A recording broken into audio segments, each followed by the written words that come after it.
Okay. All right. Hi, and welcome to the CCS Executive Committee meeting on May 13th. I'm calling this meeting to order at 10:01 a.m.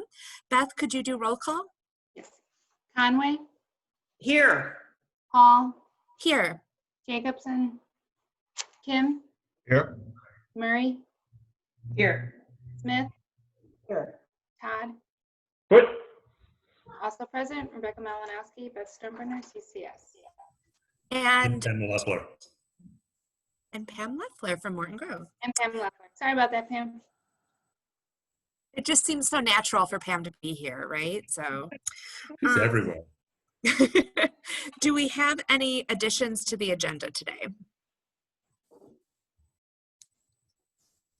All right. Do we have any public comment? Okay. Moving on to the consent agenda, I would entertain a motion to approve the consent agenda as presented. So So moved. moved.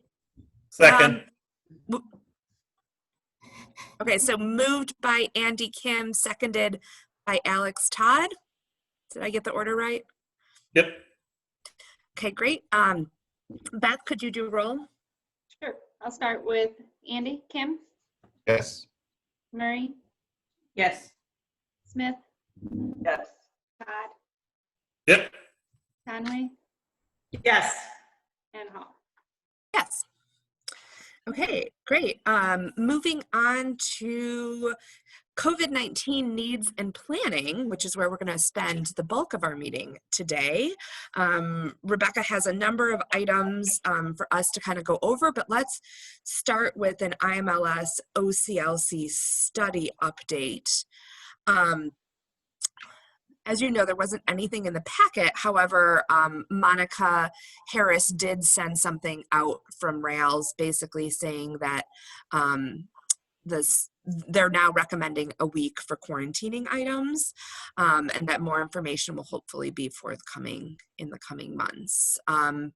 Rebecca, do you have anything that you wanted to add with that part? I'll just reiterate what I think that you all already know is that phase 1 of that plan, which will focus on public libraries, isn't slated to be complete until August. And we had originally planned to use the recommendations of that study to inform governing board decisions.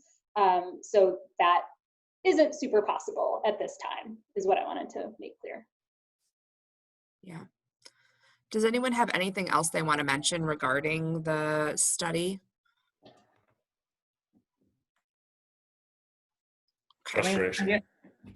Well, yeah, but you know. Go ahead. I didn't hear what Alex said. He said frustration. Oh, yes. Echo.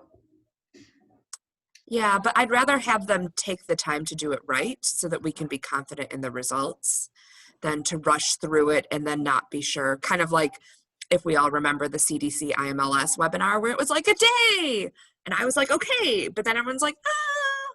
So like better to take the time even though it's frustrating. I guess I just, Yeah, I don't know if the time that they're taking is to make sure that it's right or to make sure that all the // groups get their wording in. So I'm going to let Sarah say what she was going to say, and then because I talked directly to Dee about this, Alex, so I can kind of address that. So Sarah, what were you going to say? I was just going to say it's frustrating that we kept hearing, it's going to be, 2 to 3 weeks before we get the results of this study. And then as those 2 to 3 weeks came up, then it's like an additional significant amount of time, not it's delayed a week. So I guess it just seemed, I would have rather have had them just say, we're doing a study. We anticipate it's going to take 8 weeks. If we have something sooner, we'll tell you, instead of, putting 3 weeks on it. And everybody kind of pins that as when they'll have the information to move forward and then be like, sorry, we don't have anything for you. Yeah, and I know Dee experienced a lot of frustration, and what she felt at first was that it was going to take a lot longer. When I spoke with her, what she said was that there are more groups involved now. However, they have still been, the part that was taking a little bit longer was the getting funding for Battelle Labs. So IMLS can't just like hand over money. So Battelle Labs had to write a grant. Normally these grant processes take anywhere from 4 to 6 months. So they did the grant process in under a month. So that process was speeded up. So they are moving more quickly. It's just that there was, I think the timeline at the outset was unrealistic, but that was the information that Dee had been given. So I think we need to recognize that they are moving than they otherwise might for other studies, but that it just is a lot longer than any of us would hope.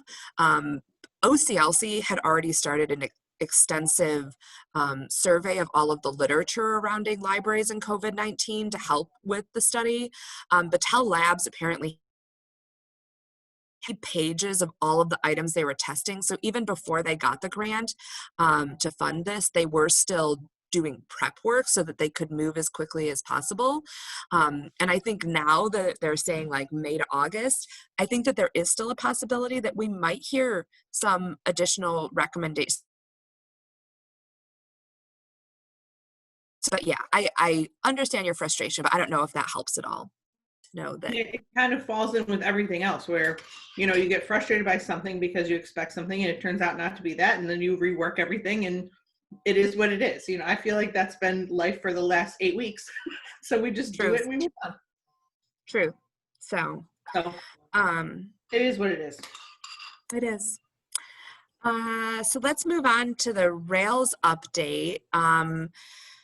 This also, there wasn't anything in the packet, which I feel like I'm not putting a ton in my board packets either because stuff is changing so rapidly. I'm like, I'll give a verbal update at the meeting. So Rebecca, do you want to talk a little bit about the meeting?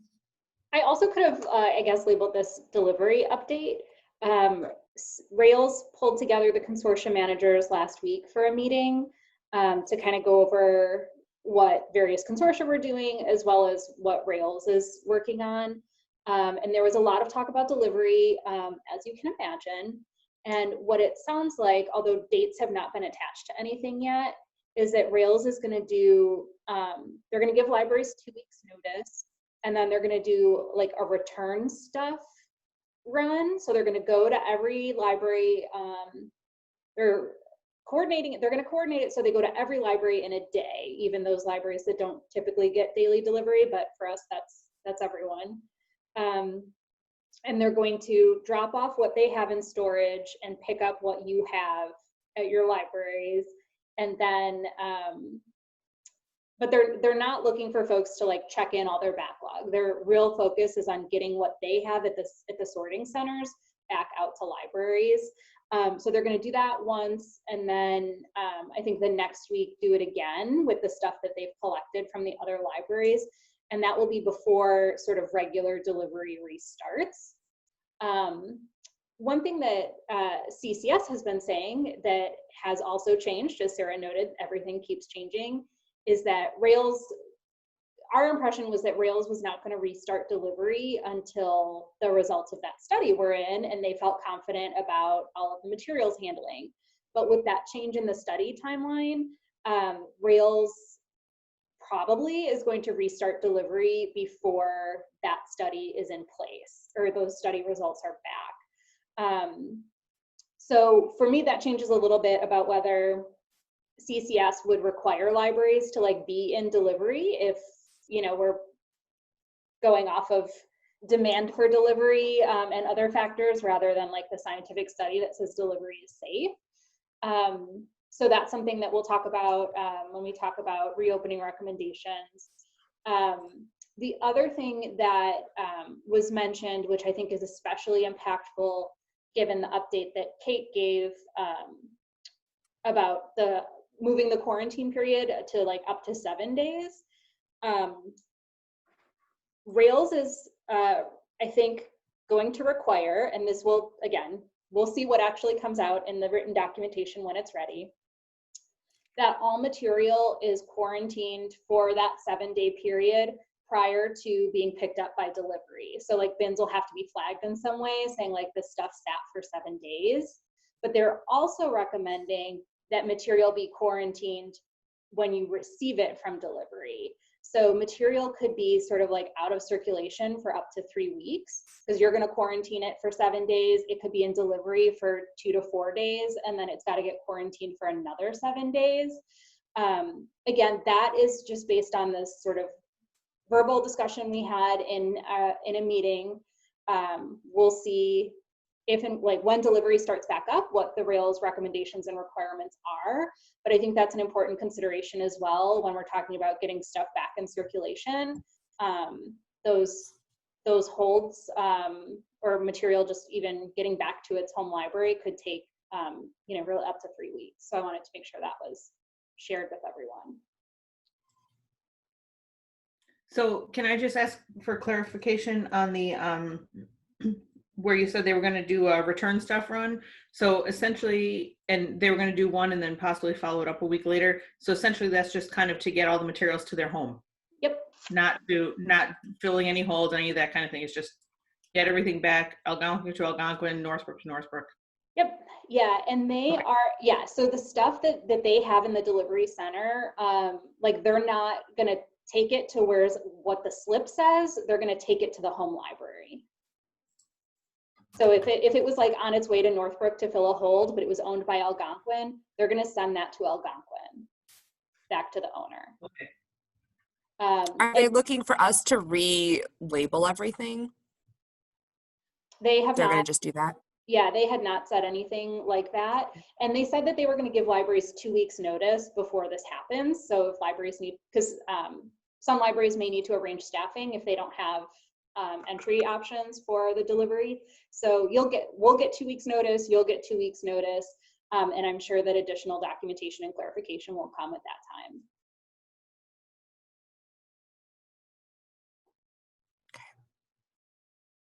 Okay. Thoughts, Thank you for that. questions?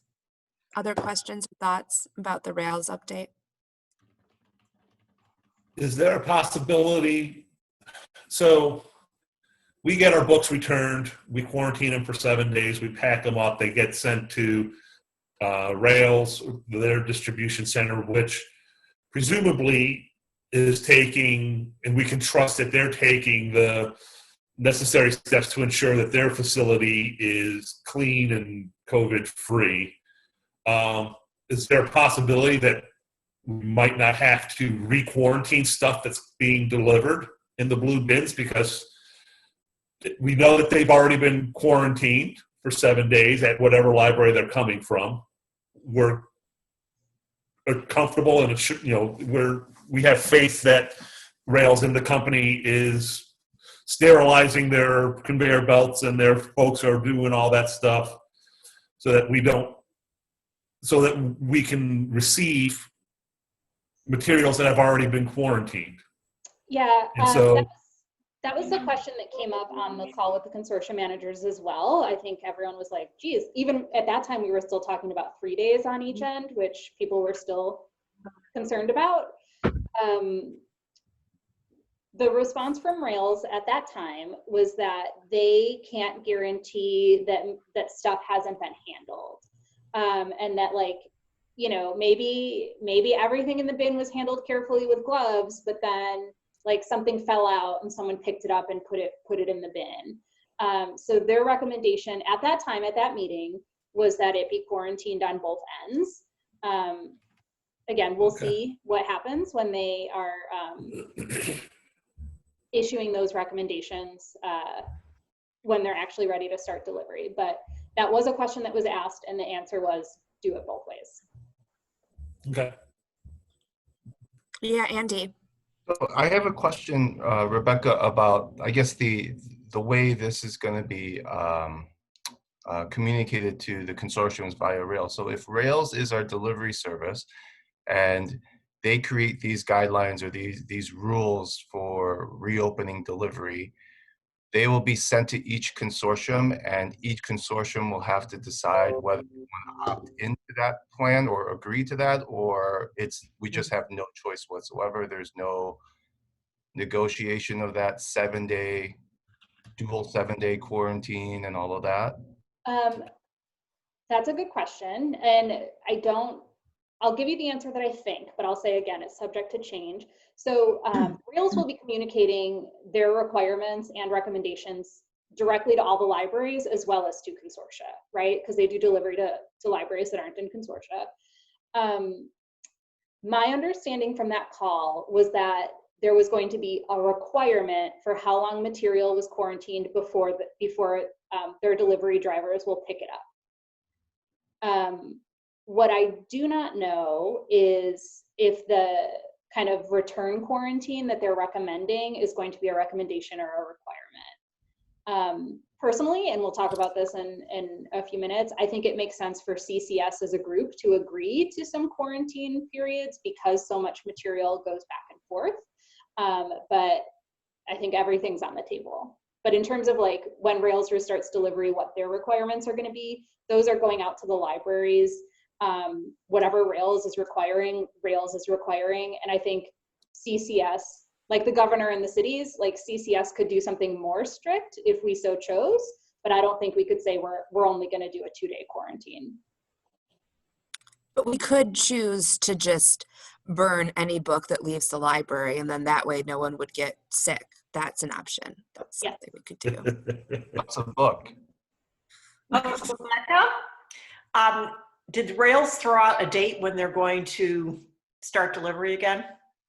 No, someone asked like, oh, can you like say that you're starting on June 1?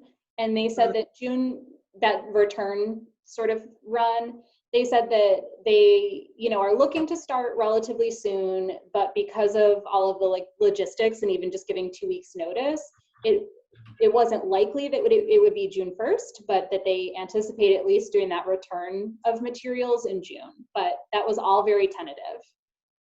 Okay, thank you. All right, other questions or thoughts on the Rails update? Was there discussion of doing some kind of staggered return on when this first starts up so that they're not getting, we have 550,000 items checked out, or however many items we have checked out that are presumably going to be flowing around. So saying maybe, hey, Swan goes first, then CCS will go the second 3 days, or if your library starts with these letters, your Rails delivery is going to start up on time, and then we're going to stagger it down. Something like that, or no? Really a discussion of that. And in fact, it did sort of seem to be the opposite, that they were going to be reconfiguring their routes to get to everybody in one day, even if everybody doesn't typically get delivery that day. And I don't know if it was to conserve staff or have fewer people running around. And again, that was just for that sort of return period. I don't know. Okay. So just thinking through the timeline that Rebecca outlined, even if they announced tomorrow that they were starting delivery and doing this return thing June 1st, if they're going to be doing that 1 week and then the next week before, we're looking at least the end of June before we would possibly have normal delivery up, which I think makes sense, but just to kind of get that information in our head to like take it through to its inevitable conclusion right now. So anyway, other thoughts or questions on the Rails update before we move on to the CCS Libraries update?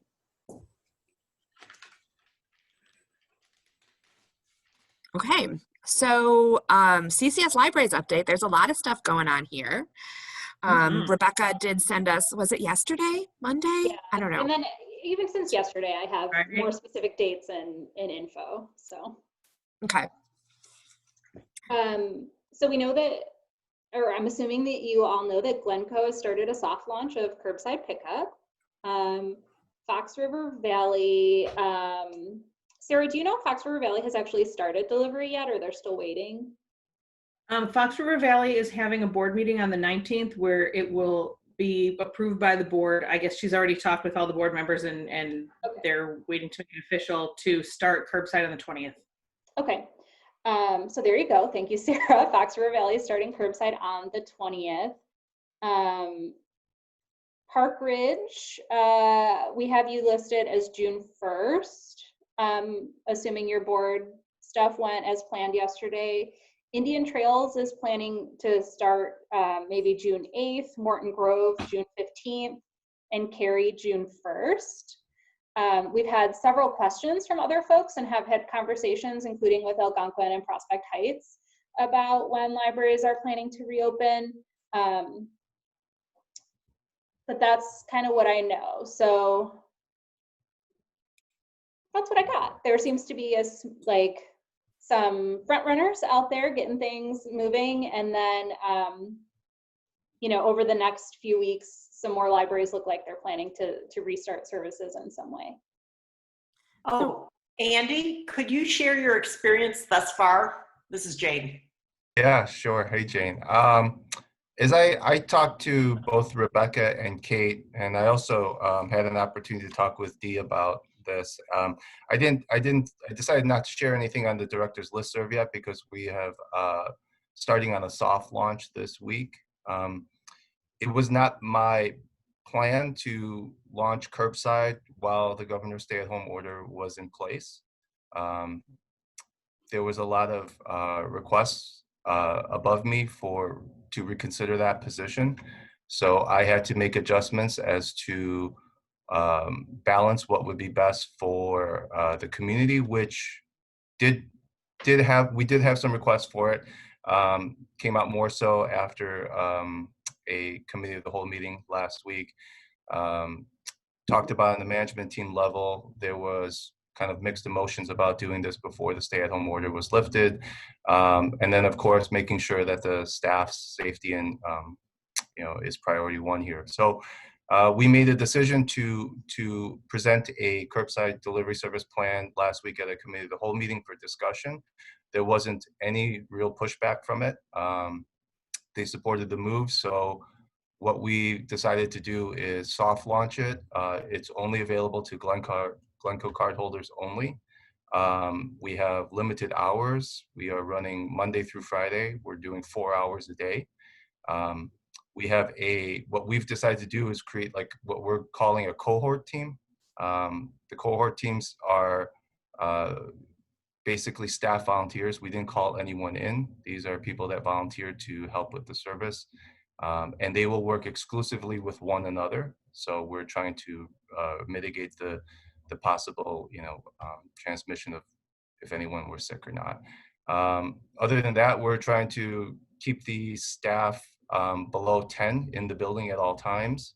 And we are only scheduling pickups for holds, existing holds. And we are in day 3 now. And Monday, when we did our first day, we had 36 total time slots available, all 36 filled up within the first hour. Yesterday, we had 48 time slots available, and they all filled up by about 3 p.m. halfway through, or actually 5 p.m. halfway through.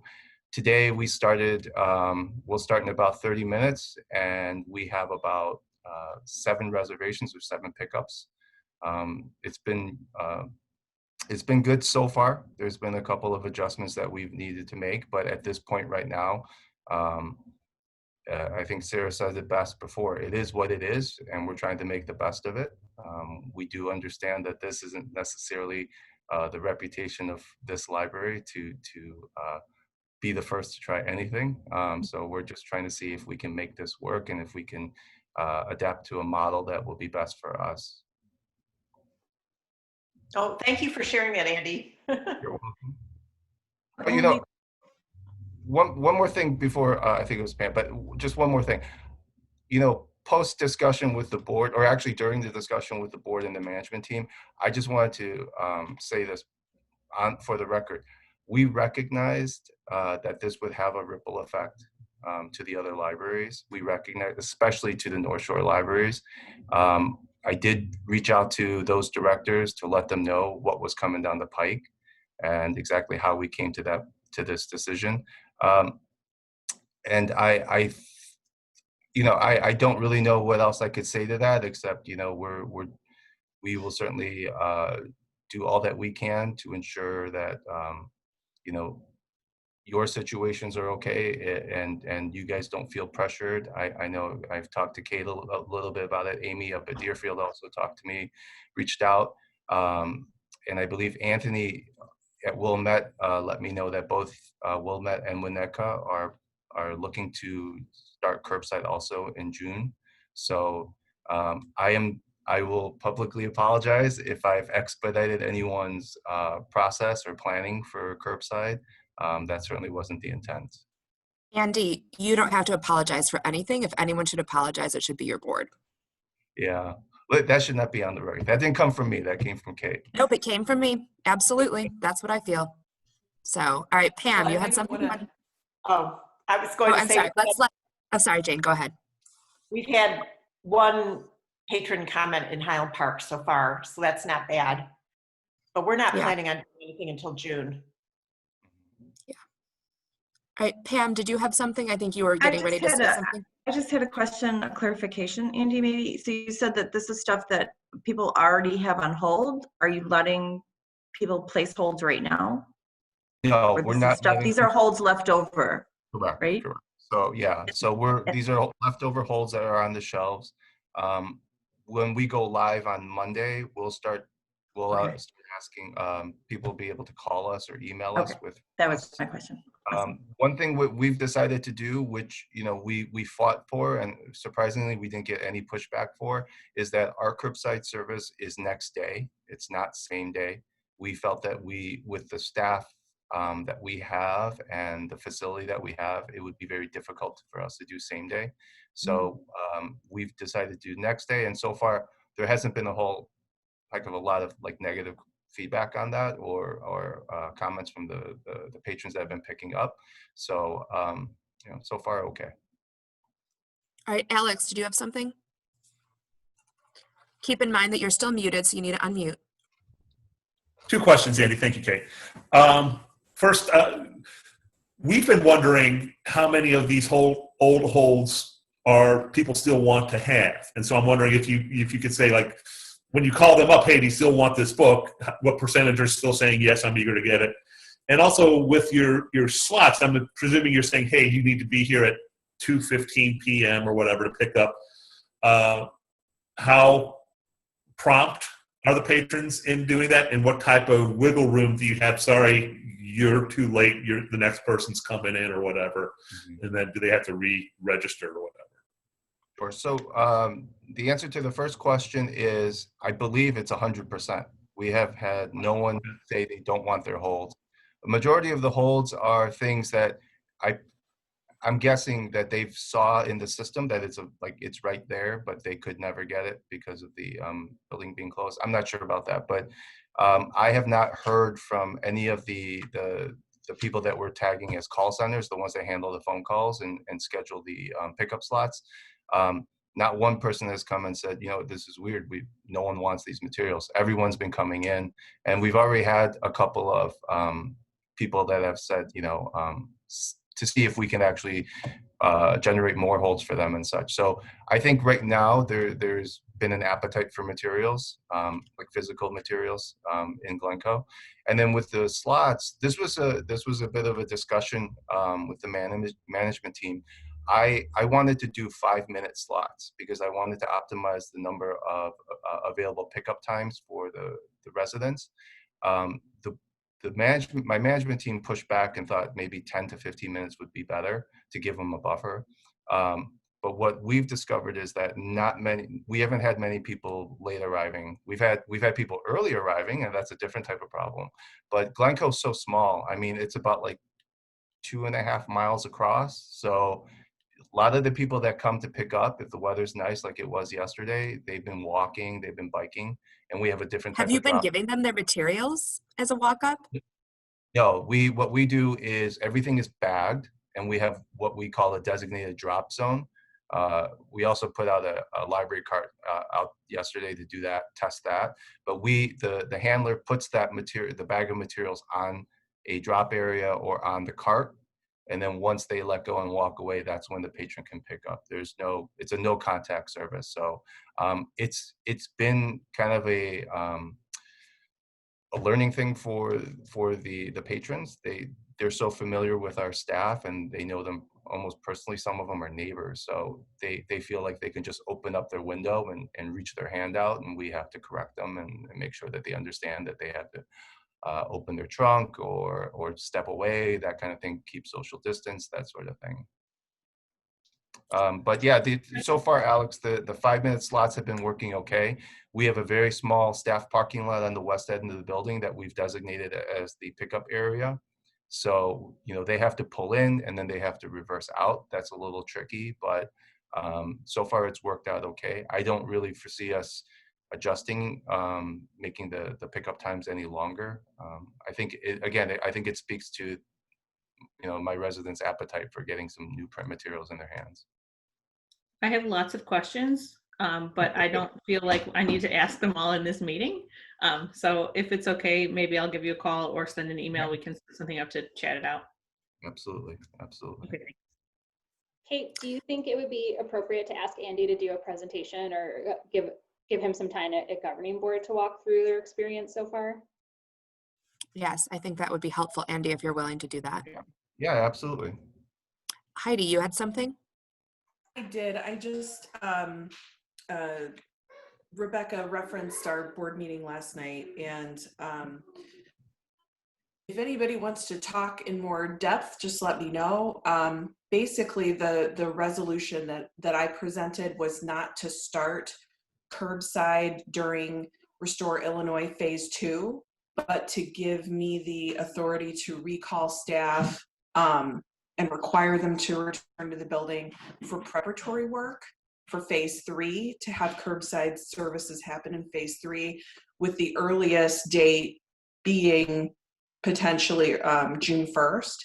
I think that's probably not going to be very likely. One of our trustees, our board president, actually floated the idea of doing curbside here in Phase 2, and they tried to add wording to the resolution that would say it would be my call if I wanted to do that or not. And I asked them to table that pending further information that I can present to them. The short answer is I would not decide to do that. So they could, if they want that in that resolution, the only thing I can think of is to be able to say, well, the director decided not to.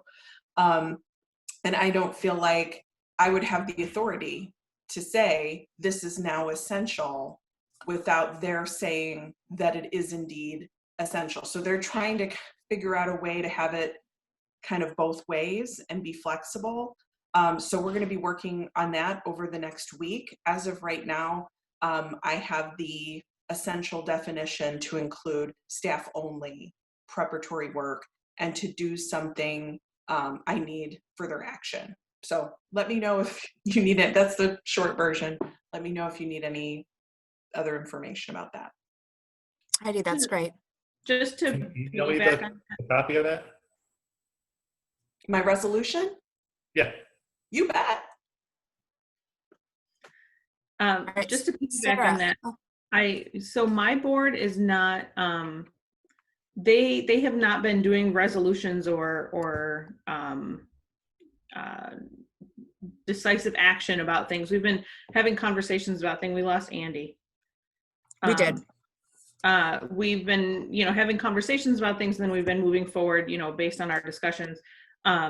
What I'm guessing that my board might want to do is declare our services essential, and that we can start them when we feel we have everything, all safety measures in place to do those things safely.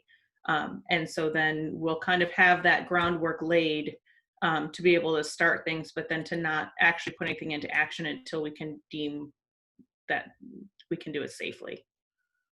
And that might be, I don't know. I mean, it kind of feels like dancing around things a little bit, but I think that kind of gives us the latitude to not be calling special meetings for, making any decisions too soon. I think that this is also that's the impetus for it. Yeah, and for me, I think that I've been much more along the lines of what Sarah's been doing. Like, I feel like these are all operational decisions, and so they're not really board decisions. And so I haven't been asking permission. I've been sharing information and getting feedback from the board, but ultimately, and luckily my board president recognizes that, like, no, this is your decision to make, which is like, sucks, but is also good, right? So I think it would be helpful.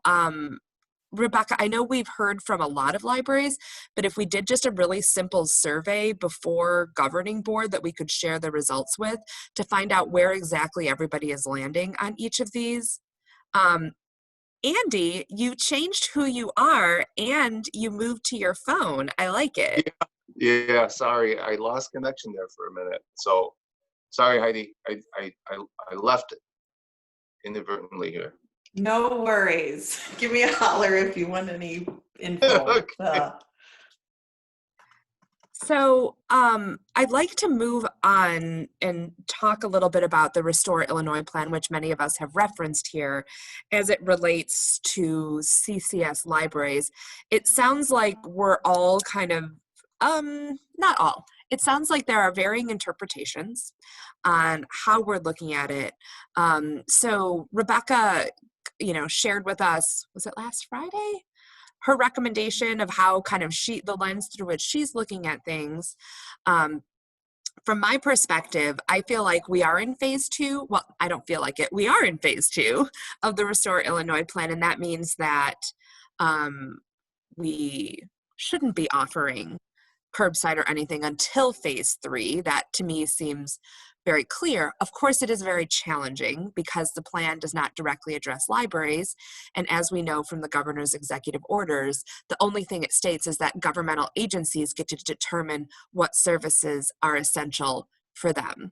And as we know, as evidenced by like Gail Borden and Naperville, they have decided that curbside is essential and are moving forward with that. I think that there is a little bit of challenge here in that we're all hearing different information. We're all interpreting things differently.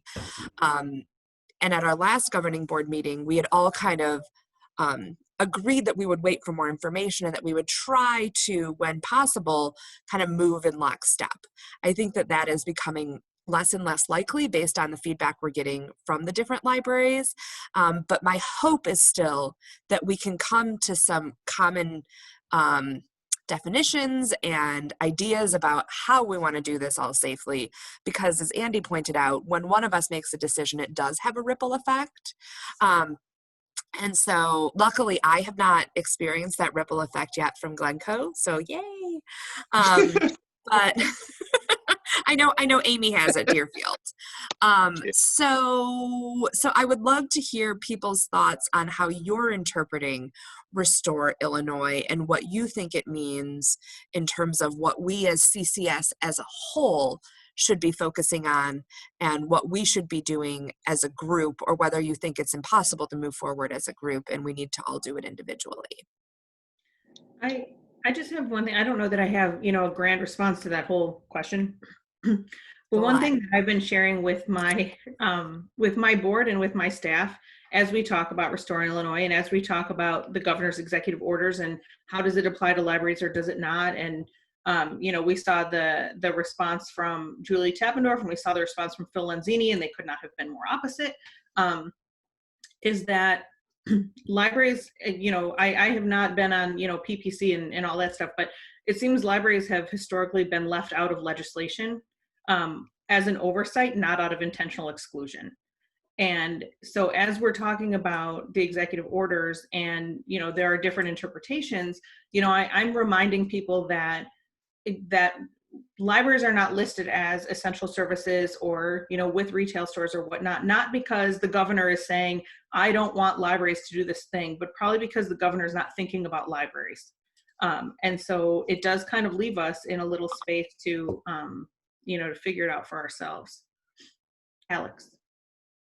At the PPC meeting on Monday, we talked about this a little bit, and because the discussion revolved around phase 3 is for businesses, and phase 4 is schools, and how that's kind of backwards because you need to have schools and daycares open up in order for people to be able to go to work. Mhm. And the question was asked, hey, has the governor been asked about this, and can he flip-flop those two or incorporate that? And the discussion led to that ILA's stance has not been to ask the governor to mention libraries. All we have asked for him to do is to, if he does want to mention us, consult with us first to make sure that the messaging is appropriate. And the example that they looked to was the current situation where curbside pickups or some types of restaurants can do limited services, and the service workers union is very disappointed because they kind of got what they wanted. That's what they asked for, but it doesn't have schools and all the other stuff that they needed to make that a success. And so the lesson learned was be careful what you ask for. You might just get it. And so ILA is working behind the scenes to make sure that any messaging that might include libraries, that we are consulted with beforehand, but we're not making specific asks that the governor include libraries in his briefings. Fair, and I think that's fair, and I think that makes sense. What I was trying to share with people is to not work on the belief that the governor intended something about libraries with the messages that he put out, because I don't think it's been made clear. And I think, it does give us latitude, which is nice. And I don't know that specifically calling out libraries is necessarily to our benefit or not. But, when people say, well, the governor meant this for libraries because he said this about something else, is just a challenging thing to explain, that I don't know that that's necessarily the case. Yeah. What are other people's thoughts about Restore Illinois with the CCS libraries?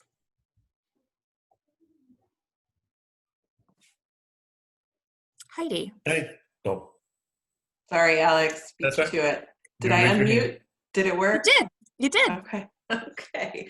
I feel like aligning, like how Rebecca's recommendations are specifically aligned to Restore Illinois, and that functions of them are linked to what is described in the plan, I think is very, very smart. I think it's very, very helpful.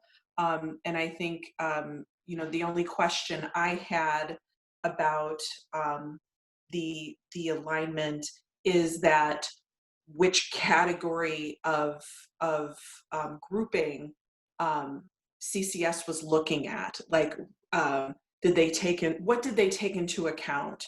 Was it the educational organizations, to the point made previously? Was it non-essential businesses? Was it, so I think being able to sort of follow the breadcrumbs back to the reasoning would be helpful. And it's hard for me not to think like a library director, because that's what I'm trying to do. And I would love to steal your brilliance. As far as the public goes, though, I think being able to say, well, here's how we logically made these decisions and alignments would be really helpful. Thank you. Yeah, Alex.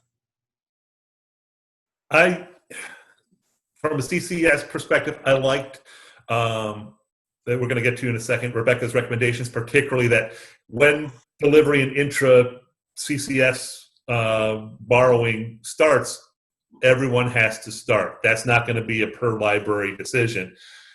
And I think that might be the lowest level where a universal dictum can be made. It's already evident, like you pointed out, Kate, and like Andy's experiencing, each library is going to make decisions on its own, and maybe groups of us, I might partner with Brian and Mike and Sue to come up with a coordinated schedule for services.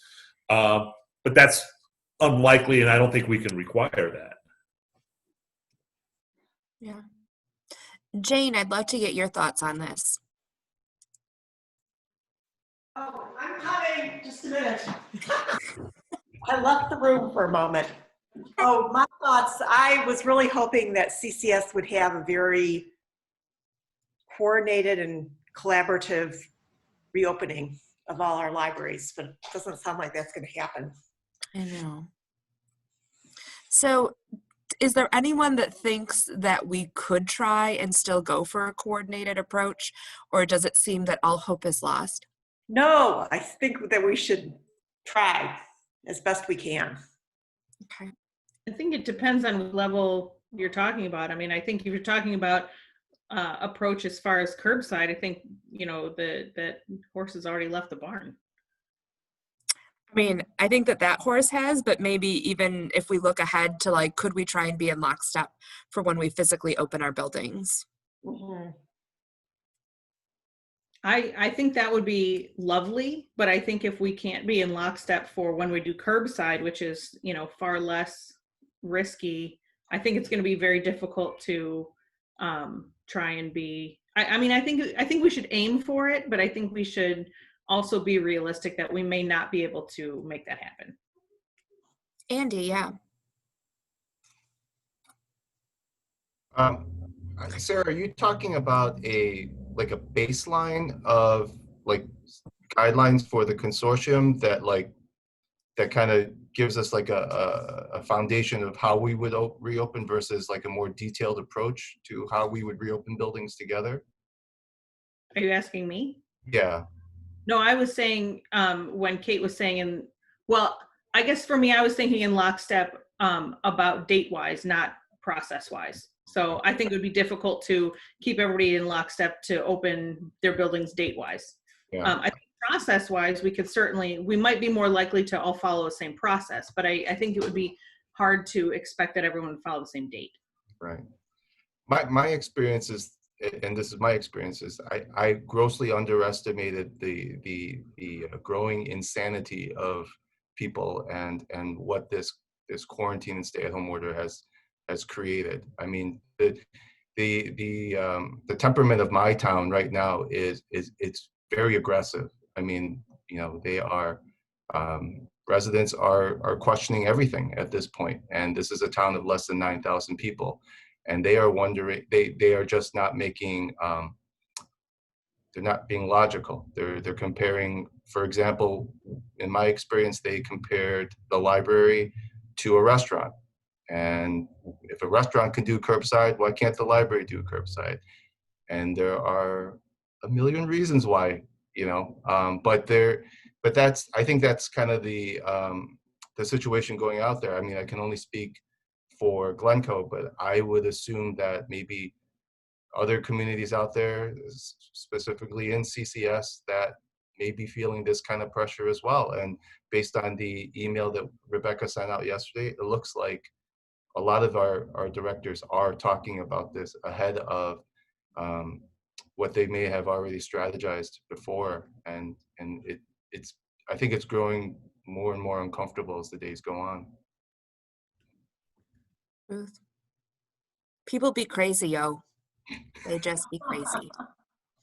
Well, do we think that the stay-at-home order will be lifted on June 1st? I don't, personally. Okay. Based on our region. Alex Todd. So I think I like the thought of coordinating opening the physical buildings. I know that most every library has different ideas of what that means. Is it you just had some stuff in your lobby with a self-check, and so it's that very limited, or do you open up your whole building or whatnot?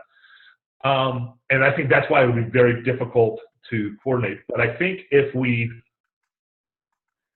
couch it, if we show it as a strong community and PR move, hey, the libraries are opening today, I think that would be a way to get buy-in from the board from boards. But I think it needs to be, we need to set criteria that does so aggressively. And so so we don't have to be like Glencoe and, break the curve all over the place. But I think we need to be on the crusting part of that instead of after the fact. So we would have to make that move sooner rather than later, within that general time frame. Is anyone against, that's not the right terminology. Let me try rephrasing that. Does anyone think that it would be challenging or ill-advised to try and get us all open at the same date? Or would everyone be willing to try and give it a shot and talk about it at governing board? Give it a shot. Yeah, Pam is nodding, Andy's nodding, Sarah's like, I'm not sure. Heidi's nodding. She's like, worth a shot, right? I guess for me, opening the building to patrons seems so far down the line. But that's why if we try and get together now and say, well, but we decided we're going to do this all together, right? It feels less urgent so we can make a more rational decision is my hope. We can try it. Are you proposing that we select a date? Oh Or God, no. we're all gonna I'm do it? suggesting, like Alex said, that we select criteria that would allow us all to decide when to do it. Okay. And then you get to set the date, Sarah, because this is going to be all done under your watch. Case just setting up all the hullabaloo. Oh my God, you're right. After the fact. Remember how I agreed to be president because it was going to be a slow year? Do you all remember that? Do you remember how I said I got a lot going on? I don't know if it's going to be a slow year, I could do it. And you're like, yeah, there's not a lot going on. Yeah, thanks, guys. I want to be a jerk and yell, sucker! Blame the virus. That's okay. Okay, so we still haven't gotten to Rebecca's recommendation, so I'm going to move us off of the Restore Illinois impact on CCS libraries and to CCS staffing training. Now, Rebecca did include a recommendation, and that is to plan for remote training and meetings through the end of this calendar year. Governing board will meet remotely as long as it's approved by OMA, although technically that's not allowed anymore, right? He didn't extend that order, did he? Has anyone heard anything on that? No? I mean, we're just meeting remotely and gonna ask forgiveness. Do you think they did, Beth? Did you? No, I said I haven't heard anything that it was extended. Okay. Because I think it expired at the end of April, if I'm not mistaken. It was not rescinded. Fair. So, okay, so Rebecca, what else would you like to share with us regarding the recommendation for staff training and meetings? You're muted. Mm-hmm.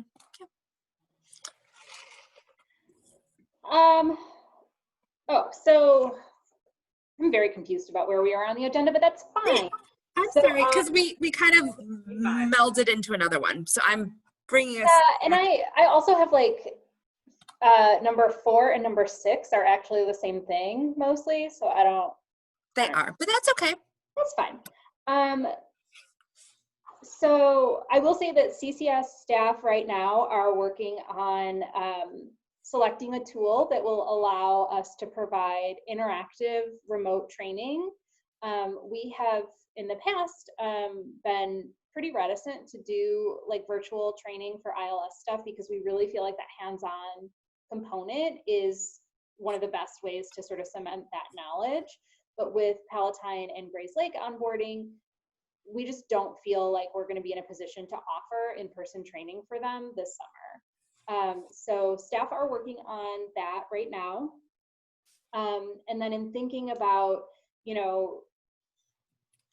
public health and safety, as well as the time and financial investment that we're putting into developing this remote training for Palatine and Grays Lake, we are planning to continue to do virtual training at least through the end of the year, potentially until we move into phase 5.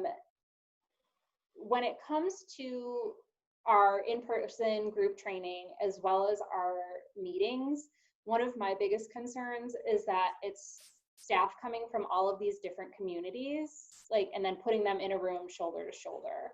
So even though the trainings especially our trainings, are fewer than 50 people, which when we look at the guidance, you know, we could theoretically do training fewer than 10 people or training fewer than 50 people in phases 3 and 4.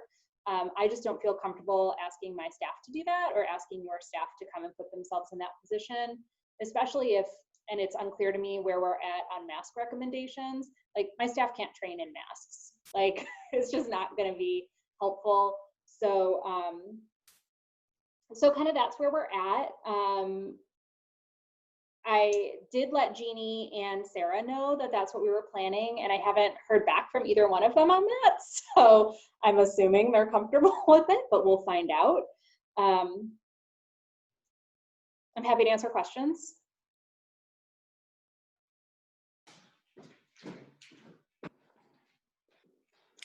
I mean, I think that this just makes sense, but yeah, Sarah, go ahead.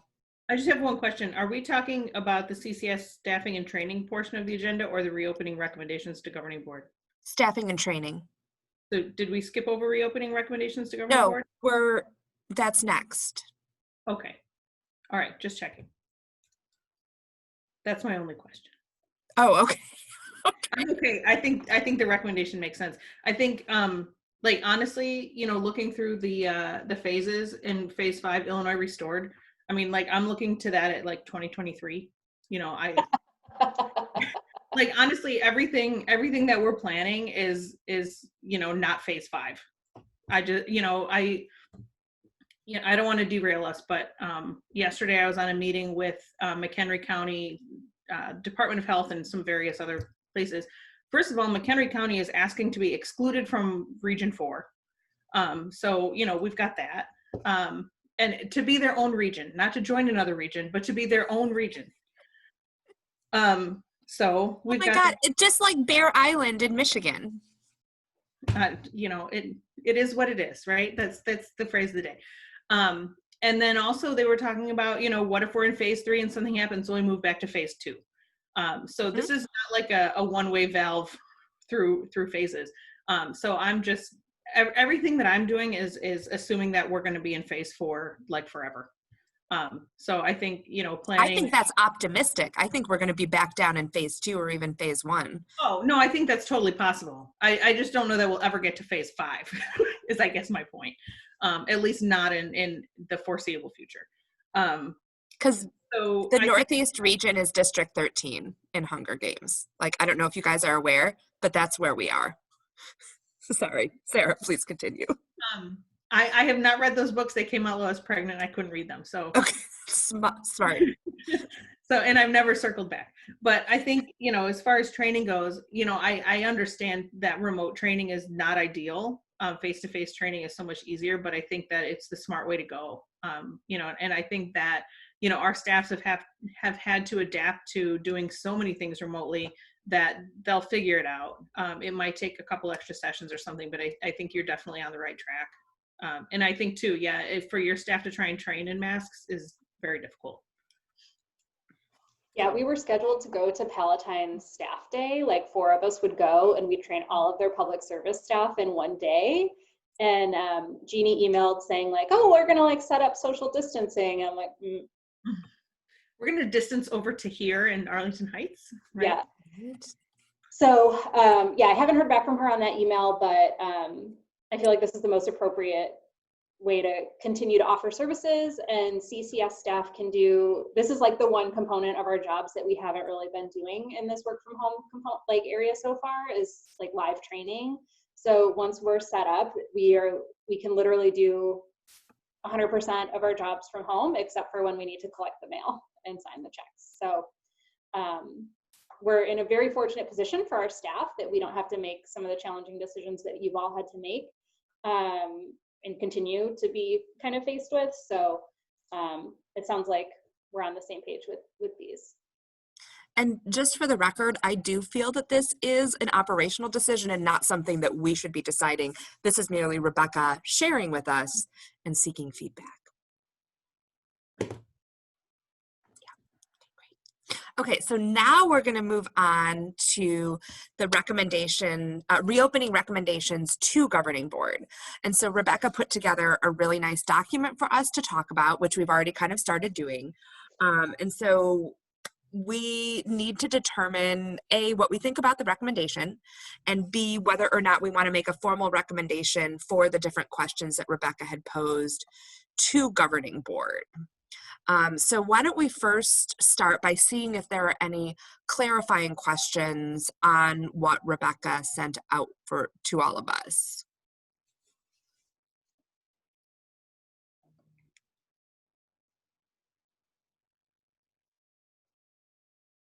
Andy. So with the page 17, the quarantining materials, there's calling for the 72-hour quarantine. Is that going to be adjusted to the 7-day? Yes. Great question. Any other clarifying questions before we dive into our thoughts on these? I just want to ask, we have these CCS Executive Director recommendations that are about ILS support and in-person services and whatnot. And then we also had those 5 questions that we were talking with all our staff about. Is that all encompassed in this part of discussion? Yeah, so what I was trying to do, and I'm pulling something up on my computer, not ignoring you, is, okay. So yeah, the 5 questions: should CCS have a system-wide quarantine period? That's in here. Should the overdue notice delivery schedule change? That's in here. Intra-CCS loan, that's in here. Should CCS coordinate resuming hold pickup services? That's the one that's like not specifically answered in here, except for like that first component is talking about saying like, okay, in-person services would start in phase 3. And then after, like, once we were in phase 3, libraries could say, I'm gonna start this day, I wanna start this day, I wanna start this day. Based on the conversations we've been having and the emails, at this point, as Kate said earlier, I don't feel like I can't recommend that we all start doing hold services on the same day because we've already started doing hold services.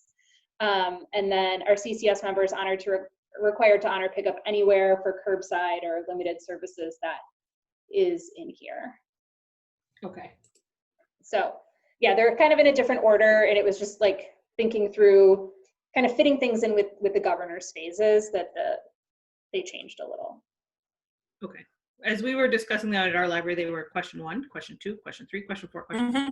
So that's what I was looking for to make sure that we were all on the same page. But and I can like annotate this document to put like question 1, like previously question 1. Drop, yeah. Okay. I'm ready then. Let's discuss. All right, so what do people think? Do we want to start with the first one? Are we going to discuss question by question? Sure. Did you want to, I was thinking we would just talk about it in terms of how Rebecca kind of laid it out. So okay. Can I give, maybe like, we should. A brief introduction? Oh, I'm sorry, Rebecca, of course. Yeah. Yes. Just to kind of go back to Heidi's question of like the breadcrumbs and how did we get to where we are? So I, again, in talking with libraries and thinking about like why would we want to coordinate services? I think the question of like working as a group helps to relieve at least one of the external pressures that libraries face when making decisions. But to balance that, like, is it CCS's job or responsibility or anything to say you can't open until X date? And I don't think it would be appropriate for me to say libraries are going to open on June 15th, full stop, end of discussion. So what I did is we kind of— It's just a Good Place reference. I love it. I did? Yeah, that's Neutral Janet. No? Okay, sorry. Continuing on. Okay, I love Neutral Janet. I don't know, I missed it. I missed my own reference. So this is based on my interpretation of the governor's phases, looking at the libraries as independent units of government, because in Illinois, you either are your own governing body or you know, are part of a larger municipality or whatever. So when we're talking about like, are we retail, where do we fit, did the governor include us or not? My assumption for this document is that libraries are government agencies, and so each government agency has the authority to determine what is or is not an essential service to be offering during these various phases. For me, I felt like my first recommendation that in-person services, including curbside and delivery, begin resuming in phase 3. Any services active in phase 2 must be deemed essential by the library board of trustees during an open meeting. I think that someone could make an argument that that's an operational decision of like what services we're offering when, but I think in the sort of greater context of the corona, what is or isn't essential is, I think it should be a matter for public debate. So Rails was asking me like, does it have to be a resolution? Like, what are you, I think a resolution is great, like way to go Park Ridge on getting that done. But I think just a documented discussion in the meeting minutes that says, or like a vote of, do we think this is an essential service? Yes or no? And have the board have the executive director's recommendation on record, have the board members' votes on record.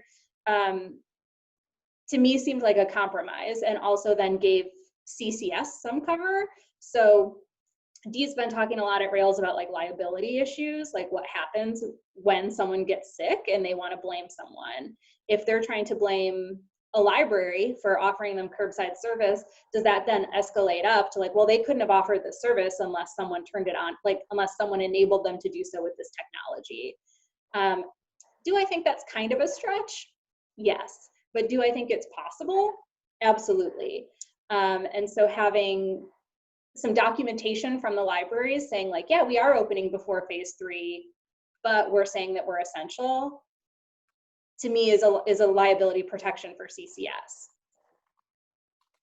And also a compromise that then libraries can do what they want. Like, I'm not telling you you can't open, or CCS isn't saying you can't open. It's just asking for documentation of that. I guess my biggest concern goes back to, you know, what Kate and I were talking about, that at our libraries, this is operational. And our boards are not, you know, like, I mean, I saw this recommendation, well, the recommendation came out on Friday and I saw it on Monday. You know, my board doesn't meet until the 27th. You know, and we had been talking about starting curbside on the 26th. So, and my board was okay with that. But how am I supposed to take it to my board and get a recommendation from my board that we're an essential service after the fact that we've started, because my board is comfortable with that? And how are we then supposed to provide service if there's not going to be ILS support? I feel like it really puts some libraries in a really tough spot, because that's just not the timeline and process by which they operate. I understand your concern about liability, and I agree with you that what are the chances? Extremely small. Is it possible? Yes. But I think just operationally, it presents a really big roadblock for some libraries that have already made plans to move forward. And, you know, and where does that leave them? Yeah, so I certainly did consider that, especially because, you know, we've already been working with libraries, specifically Glencoe and Fox River Valley, and have made ILS changes for them. So there is kind of that component of, if we've already made changes for you, like if this resolution or if this recommendation makes its way to governing board and governing board approves it, we're not going to undo changes that we've already done for libraries. We're going to ask them at their next scheduled board meeting to provide us with the documentation that we've asked for. So that would be my recommendation, is like, if you have plans and you feel that your board is in support of them, that you can submit your changes to us. And until this is passed by governing board, we're going to make the changes because our job is to provide you support. And then after, like, you start service on the 26th, your board on the 27th says, yes, this is essential, high five. Then we are all good. I do understand. Heidi, I think you had some thoughts. I'm guessing because you unmuted. Um, yeah, so, and I'll put this in the email when I send the resolution. Our attorney is Robin Schwartz, and his opinion was, even though it's not stated as such in the executive order, that when they say that the local unit of government is the one who's responsible for defining what's essential, that it didn't say or their designee or executive. So that this was, in his opinion, the most conservative approach that allowed for the public discussion, that put the onus on the board instead of me, and B, put the onus on the board instead of me. And that's how he told me about it. He said it twice. So I totally agree. And I was moving forward with the idea that, well, these are operational decisions when I pull these, make these calls. And because I was going the route, and perhaps your attorney might say differently, but perhaps because I was going the route of requiring staff, we're not asking for volunteers, we're saying, hey, your job's back at the library now, that having the board's resolution behind that, in support of that, would be important also. Sometimes at Park Ridge, our board, they are so invested and intelligent and passionate that it can be really hard to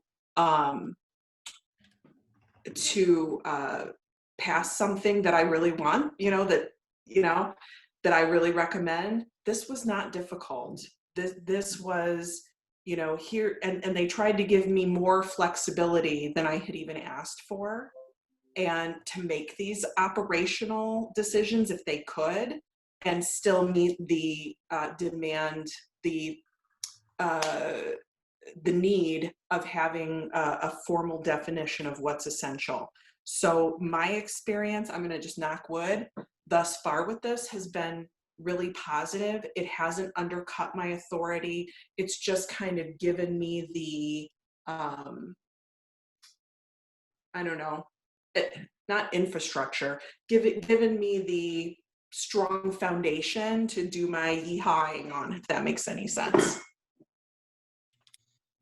So it sounds like people are, at least Sarah and Heidi, agreeing with the substance of Rebecca's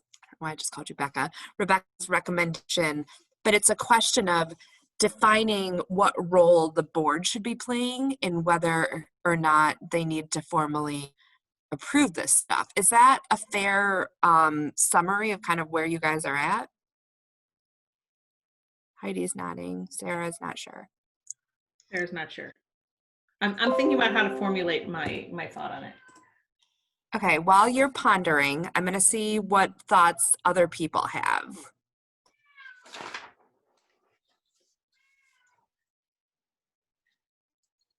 If any. Does anyone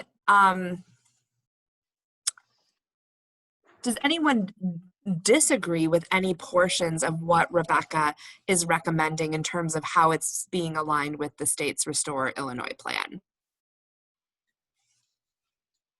Heidi and Andy. Let's go Heidi first and then Andy.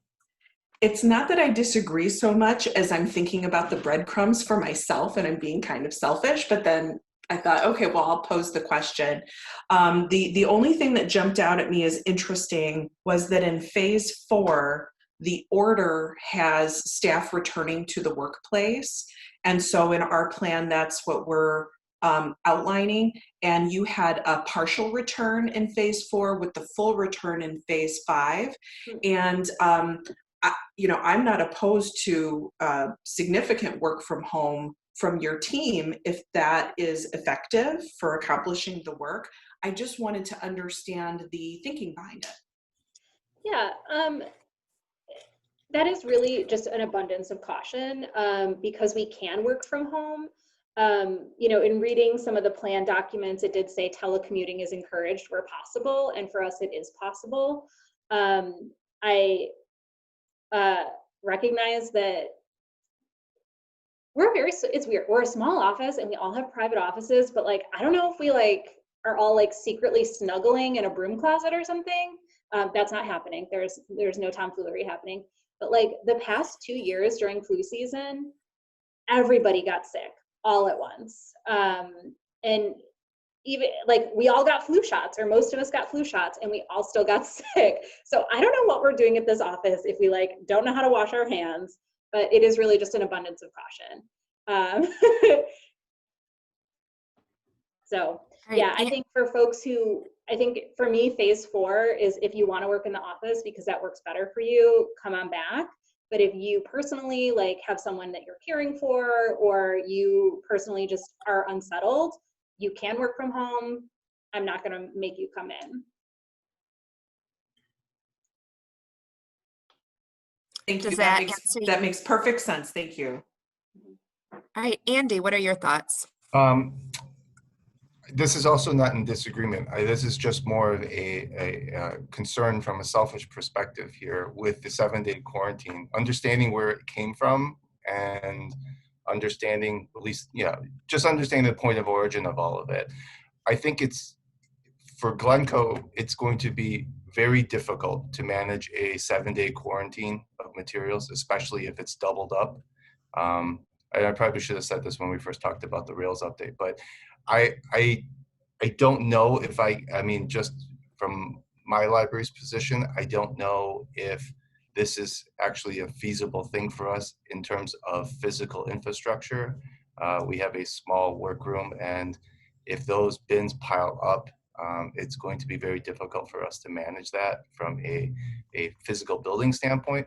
And also, I haven't really, I read Monica's email, but I did not read what was in those links and such yet. But from what I'm gathering from other directors that have responded to that, is it's still kind of unclear as to why we're at 7 days now instead of the 3. And I think maybe that's why Alex said it was frustrating in the beginning of this meeting.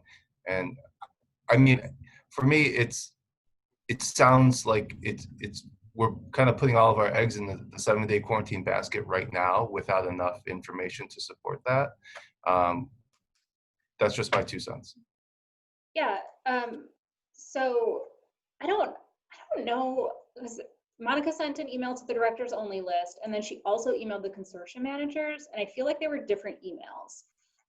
So what she sent the consortium managers, and I can include this in the governing board packet as well, is included some references to specific studies, and specifically linked to a recent study that was published in the Lancet that broke down the virus viability on various surfaces after different periods of time. And where smooth surfaces, including plastic and stainless steel, that was where that 7 days came from.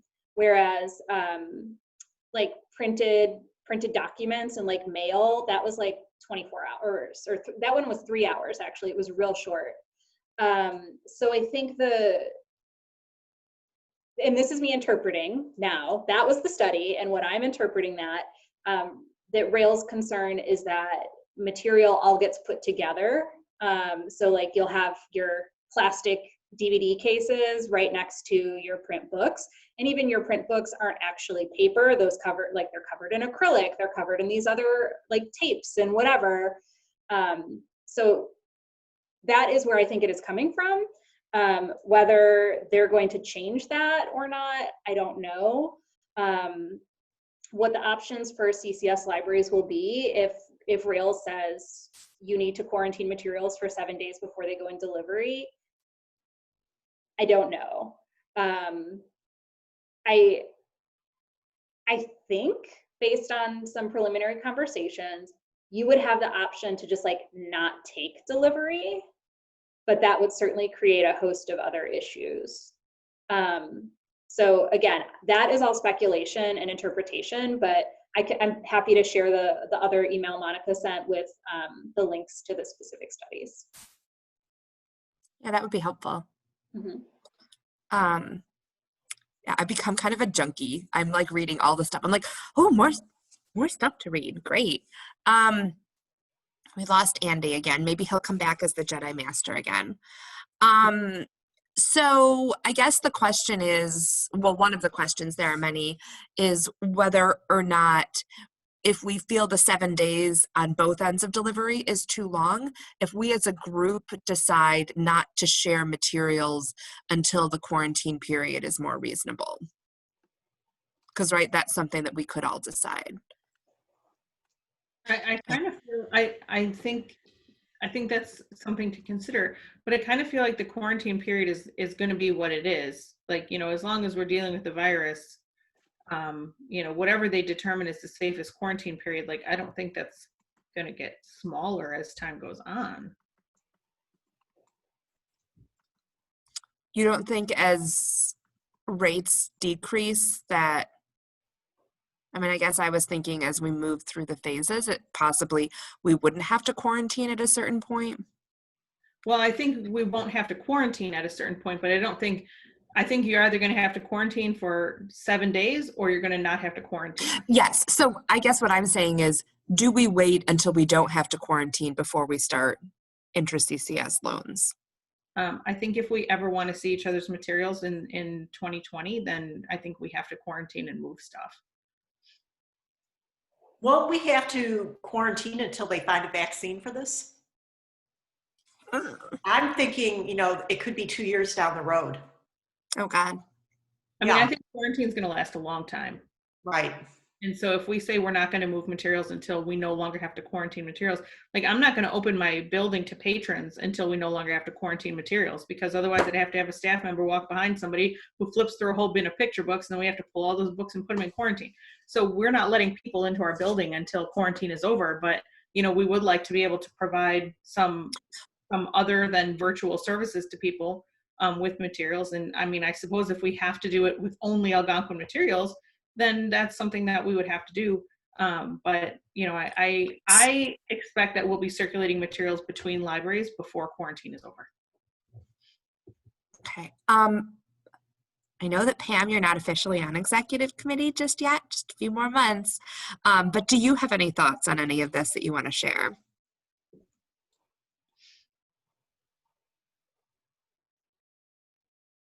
I mean, you're all saying things that, you know, that I've been thinking is nonstop, as we all have been doing. I also agree with Sarah that I think that we will definitely have to share materials before we don't have to quarantine anymore. I can't imagine in Morton Grove trying to say, no, we're not getting something from, you know, Niles or whatever, you know, that kind of thing. So you know, my big concerns come back to, and I didn't really say anything because there's no really good answer, is this idea about declaring as essential. Like you, Kate, my board has seen all of these decisions as being very operational, so they've kept a very hands-off, you know, stance throughout this, which is, you know, great and yet not for me in some ways. It would be kind of nice to someone say, hey, just do this, so I could just do it and make it happen instead of making that decision. You know, my concern about declaring us essential is, what does that mean when we go back to phase one? Because I have told my staff, and I firmly believe this myself, that we're going to go through rolling phases, and, you know, we're going to be moving back and forth between the different phases for a couple of years at least, you know, at a minimum. And so we're making this decision to declare ourselves essential now. What happens when we've said this now, when we're back in phase one? And now we've said, you said you're essential, and we've got patrons that are saying you said you're essential, and now you're saying you're not. So that's my concern about that whole declaring yourself essential thing, which I know we're not really talking about right now. But I'm also in favor of trying to move things forward as a group as much as possible. I think, you know, Kate knows I'm very, very, very pro consortia. And I think, you know, one of the advantages of that is that it does give us some guidance, but it also gives us some power. You know, that we can say, you know, the 25 other libraries are doing this, so we kind of have to fall in line. So I think that the more we can do that, granted, we all have different communities and stuff, but I think the more we can do that, the better it positions us for a number of reasons. But, you know, I mean, I'm fine with the recommendations that you know, Rebecca has made and stuff, and I think they're good. And I think, you know, the thing about all of this, and I tell my staff this all the time, and it's difficult because especially in libraries, a lot of us are really, we plan a lot. I do not. That's not my natural state. Chaos is kind of my natural state a little bit. But, you know, I have staff that are really struggling with this because they don't know the answers, right? And we just don't know the answers. And so I think that's difficult. I was happy to hear more information about where that 7-day quarantine period came from, because when reading Monica's email, it, you know, it was basically said, oh, and one person said it was going to be 7 days, and all of a sudden everyone jumped on that. And I'm like, well, who is that one person? I mean, I could say we have to quarantine for 14 days, and who's going to listen to me? So it was good to hear more information about that, Rebecca. So I think seeing kind of the background of that, it would be helpful for my staff, because I already have, you know, as we're planning, my CERC manager is like, well, why do we have to do 7 days? You know, we've got people that have, you know, family in the medical field, and they're quarantining things for 3 days, and they're wiping them down. And this is medical equipment. I mean, obviously there's some wiping down, but, you know, the general idea being, you know, this is the number we keep hearing. And now all of a sudden there's a 7-day period that has, you know, out of the blue seemingly has, you know, changed the way that we have to approach this. So, you know, having some more of that will be helpful for me, but it's kind of where I'm at. Yeah, thanks, Pam. Jane, do you have anything that you want to add? I do not have anything to add right now. Okay. Okay. So it sounds like we're all pretty much on board with Rebecca's recommendation. I do think that it would be helpful for governing board for us to have a formal, I think Alex just gave us a thumbs up, unclear. But I think it would be helpful for us to officially recommend the recommendation to governing board. So I'm going to ask for a motion to recommend the reopening recommendation to governing board that Rebecca has presented. That's a lot of R's. Would anyone be willing to make that motion?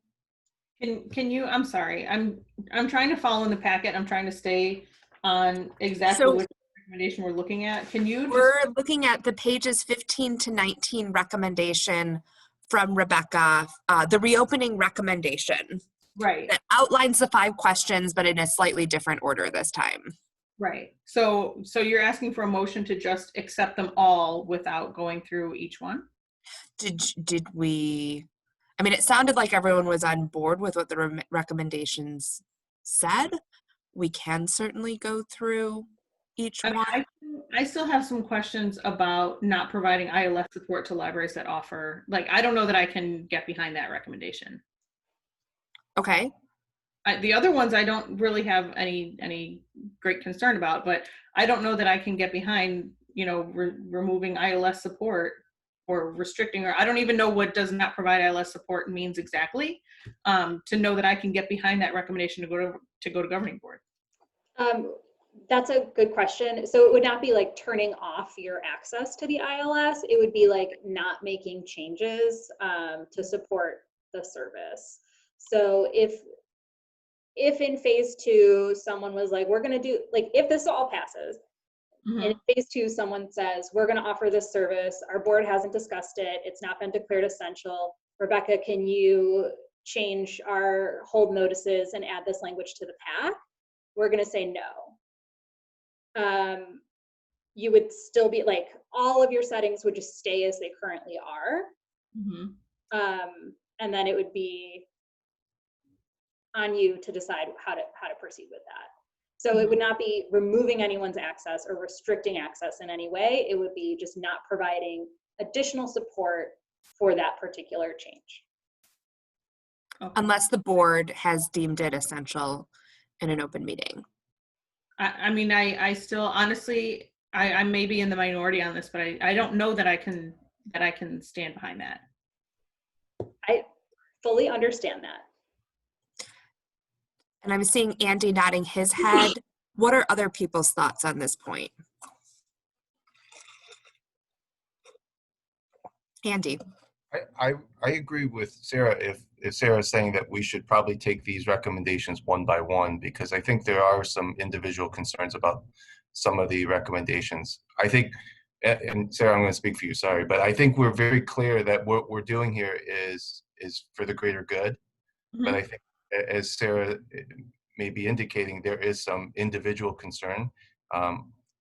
Sarah has a concern about the ILS support. I have a concern about the quarantine, that kind of thing. So I think maybe the best thing to do is to move forward with doing each recommendation individually. Okay, so let me. Is it at all, I have not talked to any attorney about this. I'm sorry to just jump in there, but Yeah, no, please. is it at all helpful if the board were to pass a resolution or a motion that says our director decides what's essential, love us, and then and then the director can say, here's my motion saying what's essential, it's what I say it is, and I'm saying blah blah blah, and give it to you? Would fully accept. Yeah, and so my concern is not that anything like this would ever happen on any boards that we know. That is that a director makes a recommendation to the board says, you have the power to declare this essential. And then behind the scenes, there are discussions that with various individuals who may or may not be on the board, who are on the board, saying, I think you're wrong and you should make this essential. And then a director's in a tough spot. So, it's sort of like this double-edged sword. Can CCS provide some support for directors in a way that is not going to create problems for other directors? And I think that's a hard question. And I fully understand, Sarah, where you're coming from. Like, I get it. And I think, Pam's point about, well, what happens when we roll back to phase 1 and now these libraries have declared their services essential? I will be very honest with you. I am not a library director. I'm not in your position. I thank everyone every day that I don't have to make this decision. But like, if I had to, I would be pushing to not offer services until phase 3, because that is my interpretation of the thing. I do not take the calls from the patrons. I get it. I do not have the calls from the board members. Like, cannot imagine. So all I can control is my recommendation. And what happens with that recommendation at this body or a governing board is out of my sphere of control. And I feel like I've done what I think is right in making it, and that it's up to everyone to vote and make decisions independently. So I get it. I 100% get it. And I don't think there's an answer that would make everyone happy. And I think that for me, like, I know I come to governing board and then, I hear directors say, well, my board is going to want to understand why we made this decision. And my board needs to, like, honestly, my board never asks me about CCS. And they just don't. Like, they know the library is running. We have a system. We pay you, the whole thing. They just stay out of that business because they don't feel the need to micromanage it. So I don't think that my board would come to me, or that I would go to my board and say, we can't make that decision because CCS says whatever, or CCS won't do whatever. My board would be like, doesn't CCS work for us? Like, if we made a decision, shouldn't CCS just do what we ask them to do because we are part of this consortium that we've put together? So for me, it just seems like, why would CCS dictate what boards do? Boards should dictate what boards do, and then we tell CCS what support we need, and then CCS should do what we ask. That's where I'm at. So, to make a recommendation that CCS would not support libraries in whatever they were doing, because a certain thing didn't happen in a certain way or be declared by a certain person at a certain time, seems kind of like overreaching to me. And I look at it as more of a layer of protection for all of us, right? That allows us all to kind of stand behind kind of the collaborative effort. but so what would we think about modifying that recommendation instead to say CCS recommends to libraries that they not offer any in-person services until phase 3, but if the library does decide to offer those services, they need to recognize that is against CCS's recommendation. And so it's not asking for a board thing, but it's still being very clear, and it's still something that we could share with our boards if they ask that this is not advisable.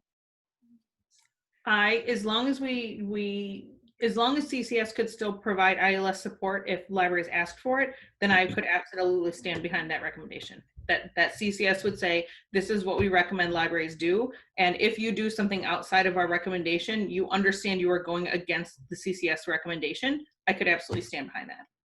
Does everyone else feel comfortable with that? Seeing nodding heads, cool. Okay, so then let's talk a little bit about Andy's concern about the 7-day quarantine. Andy, I think given how quickly this is all moving, I'm wondering if we change the recommendation to not give a time, but instead to see will be based on data from the Battelle lab study and or guidance from the Rails system or local health departments. What would you think about that? And then that way it allows us, as things change, to not have to go back and keep updating a recommendation. Would that sit okay with you? Yeah, I think if the number, the timeline of holding materials in quarantine were to be removed, and it would be more a general recommendation, I could definitely be behind that. I think absolutely that one part of 7-day would be very helpful if it were. Because I think that's going to change again, to be perfectly honest. So like, let's take the number out. Okay, does anyone else have any other concerns with any other part of the recommendation? I do have one question about that Sure. one, the quarantine. So you had said about the Battelle study or local health departments or whatever. So is that going to end up like the attorneys? They 3 attorneys come from 3 different directions and have 3 different recommendations. Like how are we going to figure out which voice we listen to when we make a decision to do the same thing? So maybe we should just listen to Rails because it is so tied into delivery. And if Rails is demanding that of delivery, it makes sense to apply that to all of our other materials. I think that's fair.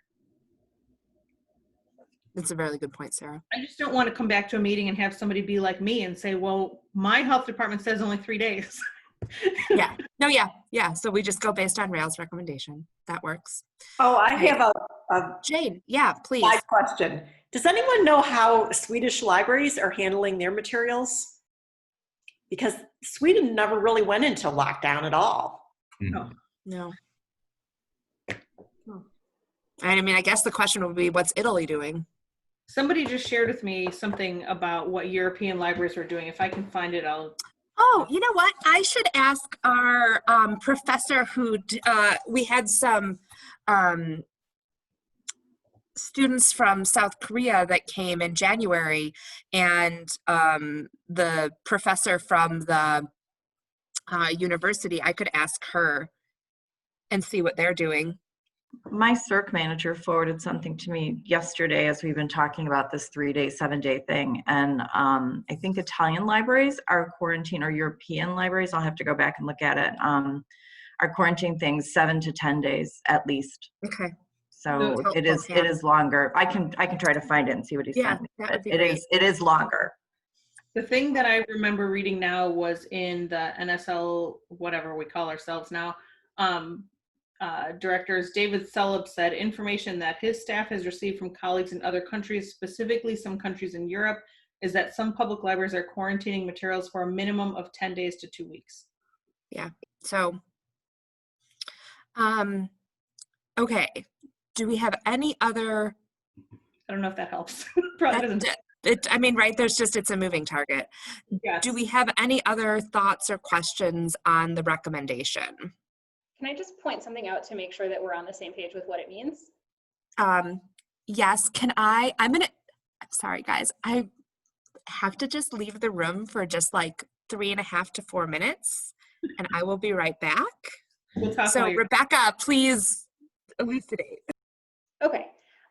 I just wanted to, so the second bullet says returns of materials are discouraged until phase 3. CCS will bulk extend due dates as needed.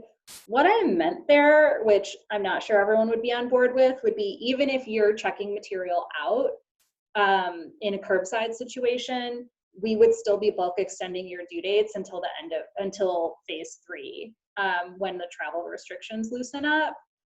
So you'd be like giving your patrons a receipt that says like whatever the due date is, but then it could change down the road. So Rebecca,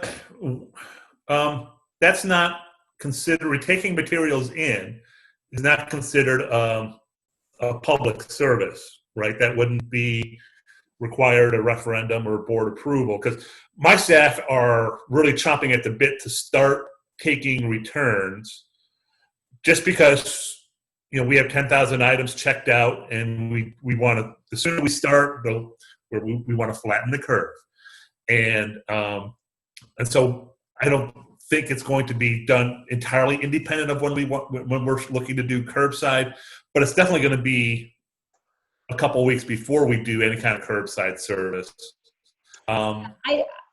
It's not an in-person service dealing with patrons, so for me, it doesn't fall under that same recommendation as the top. What my thinking was, to go back to Heidi's breadcrumbs, is that during this time, there's a stay-at-home order, and so why would we want to encourage someone to leave their house to return something to because the library had a due date on it? So even if folks have chosen to leave their house to like pick up materials, can they just keep them until things have loosened up? Yeah, that makes sense.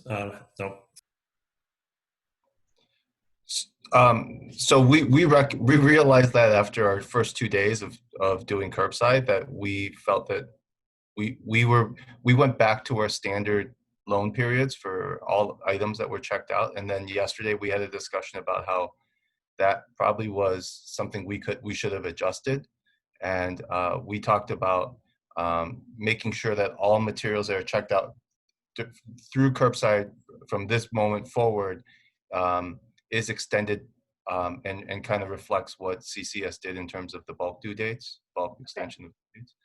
I think it's the right thing to do. And we did reach out to our attorney, who's Roger Ritzman, to ask if we do pass a resolution, which we are planning to do at our May 20th board meeting, is if we should identify the return of materials as an essential function to the libraries, as just something else that we have to add in terms of ensuring that that's how we identify ourselves as essential.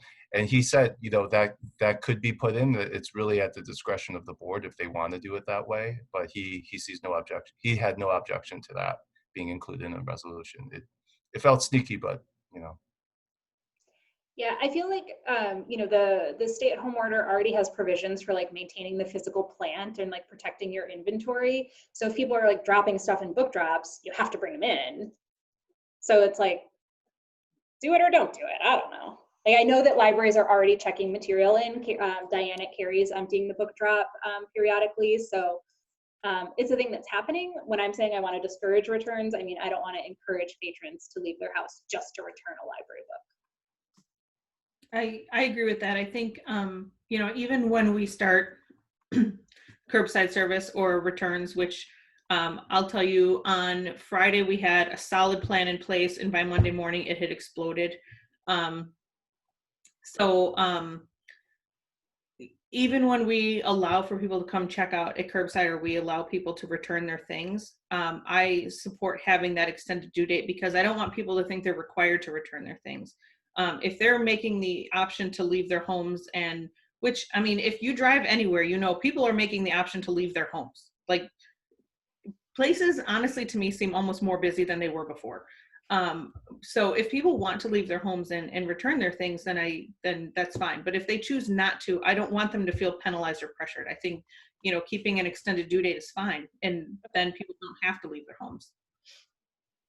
Yeah, I didn't want anyone to think I was trying to sneak it in, that I was just going to mess with your due dates.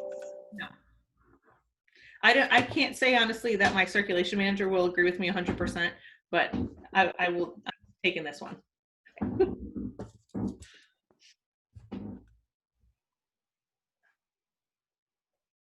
Our IPLAR stats for next year are going to be so wackadoodle anyway, so. Okay, so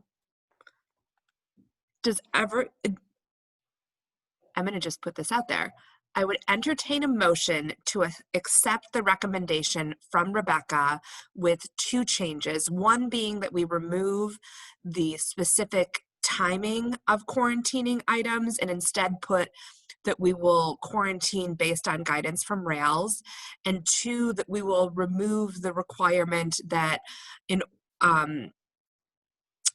that curbside service be allowed only with a board recommendation, and instead to say that CCS recommends strongly that we do not offer any service until phase 3, but that a library may make the choice against CCS's recommendation to still move forward.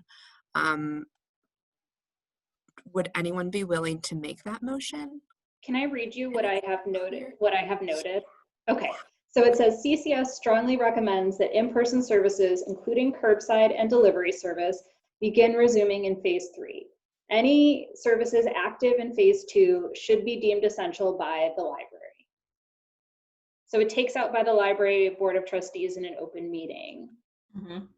And it takes out suspension of ILS service. And it takes out, that's Yes. like Does that part of the document. Okay, yes, that's much better wording than what just came out of my mouth. My only additional question would be if we want to present these recommendations to governing board as one full recommendation, or if we want to present them as individual recommendations. I mean, I feel like there are going to be people on governing board who are going to want to talk about it. And so I wonder if just setting it up as 5 different recommendations would make it easier to move quickly through the ones that don't have much objection and to give pause for the ones that people do want to talk about. I think I'd like our recommendation to be 1, because otherwise what we're talking about right now is we're going to have to do a roll call vote for every single one of these. Yes. And that I think that we can say in the recommendation to governing board that we are recommending these as a whole, but recognize that governing board will be able to recommend each individually, approve each individually. No, hang on. I mean, because the motion would come from executive committee, right, and be seconded by a governing board member, or unless we go through each individually. Could we make the all right, I guess we'll do them all separately. I'm just trying to see. No, I know. Yeah, that's what's going to make the most sense. Later. Okay, so. Sorry. No, it's okay. So recommendation number 1 is the recommendation for hang on. So moved. Is in-person services and curbside delivery. And that is the recommendation that Rebecca just read to us with the new wording. So we have a motion. Was that Alex? It was Andy. It was Andy. It was Alex. It was Alex. Alex and said Andy. Sorry. Okay. Do I have a second? I'll second. Okay, thanks, Sarah. Is there any further discussion? So who was the motion, Alex or Andy? I'm sorry. Alex was the motion, Sarah was the second. Sorry, Beth. I vote yes. Okay, wait, you have to wait for Beth to call roll. Okay, I was frozen. I didn't know where we were. Could you please call roll? You didn't miss it. I'll start with Alex. Todd? Aye. Conway? Yes. Paul? Yes. Kim, Yes. Murray, Yes. Smith. Yes. Thank you. Okay, so the next recommendation is for returns of material. The recommendation that I would entertain a motion on is CCS will continue to bulk extend due dates through phase 2, regardless of whether a library has implemented essential in-person services, unless the library board of Trustees has determined that timely returns recovery of materials is an essential service. So move. Okay, and a second? I'll second. Conway Okay, here. thanks, Jane. Any further discussion on the motion? All right, Beth, could you do roll? I'll start with Kim, Yes. Murray, Yes.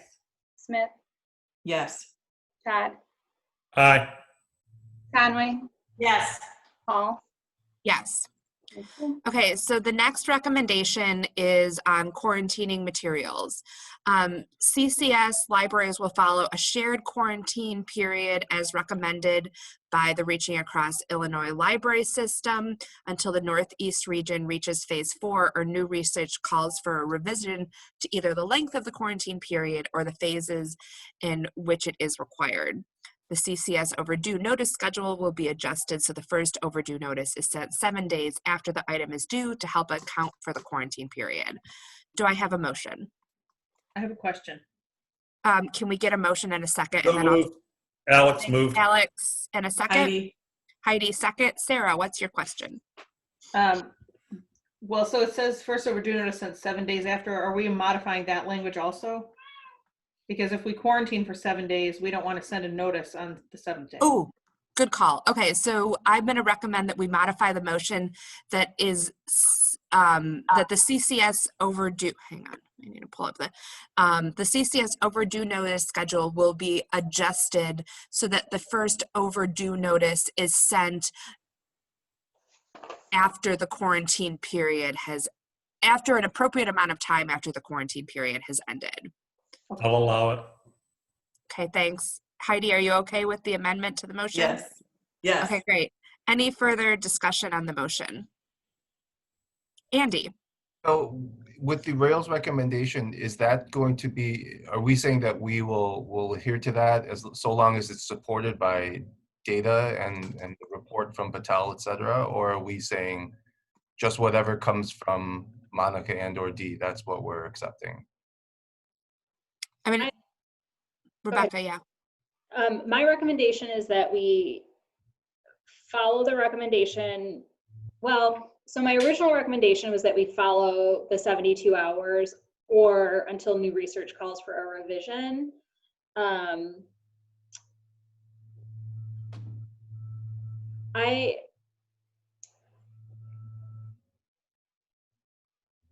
I feel like, especially when it comes to delivery, like if we want to do delivery, we have to follow the Rails rules. I know that the email from Monica was like scary, but I really feel like I have in fact been frustrated with Rails because I wanted them to hold delivery hostage and they wouldn't because they respect the autonomy of libraries. So I do strongly feel that they will take a conservative approach, but one that also respects the need for libraries to function. So I would Nancy, the answer to Andy's question is yes.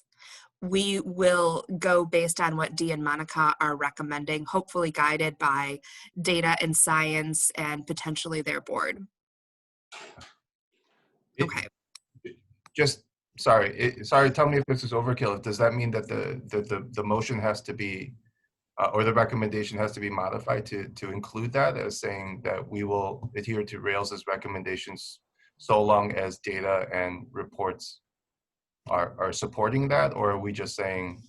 I don't know that we would necessarily always be able to like get every single piece of data for where the recommendation is coming. So I personally would like to not put that in. I think that the guiding principle is that we're going based on data and that we are trusting that the library system is doing the same. Okay. Is that? Yeah, no, I just needed clarification on that, but I mean, if that's kind of like the understood value of it, then that's cool. Okay, any other discussion? Did we do a motion in a second? Yes. We did, sorry. Poof. Beth, could you do roll? Sure. I'll start with Conway, Yes. Paul, Yes. Kim, Yes. Murray, Yes. Yes. Todd. Aye. Okay, so the next item is pick up anywhere, and the recommendation is that the CCS policy regarding pick up anywhere for CCS patrons will be suspended until phase 4. Libraries may choose to offer service to CCS or non-CCS patrons, but it will not be required to do so. Do I have a motion? I move. Thanks, Sarah. And a second? I'll second. Thanks, Jane. Thank you. Any discussion on the motion? Okay, Beth, could you do roll? Start with Murray, Yes. Smith, Yes. Todd, Aye. Conway, Yes. Paul, Yes. and Kim. Yes. Guys, we're nearing the end here. Intra-CCS loan and delivery. The recommendation is that all libraries will be required to participate in intra-CCS loan and delivery after delivery resumes if either the IMLS OCLC Battelle study provides compelling evidence that it is safe to do so, or the Northeast, North Central, and Central regions reach phase 4. Do I have a motion to accept the recommendation? Moved. Alex. Thanks, Alex. And a second? Heidi. Heidi, thanks. Any discussion on this motion? Sarah? Do we want to tie it to the IMLS OCLC Battelle study, or do we want to tie it to Rails? And once Rails restarts delivery? Rails.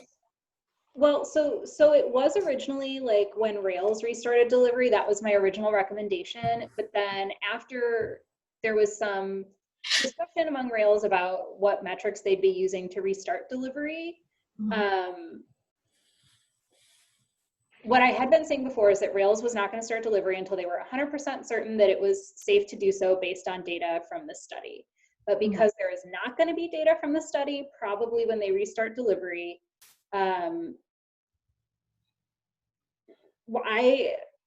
I was uncomfortable requiring libraries to participate in delivery if there were any questions about whether or not it was safe to do so. Okay. So we can absolutely change the recommendation and say when Rails restarts delivery, we're all going to do delivery. But that was I wanted to be more conservative rather than less and give libraries more flexibility.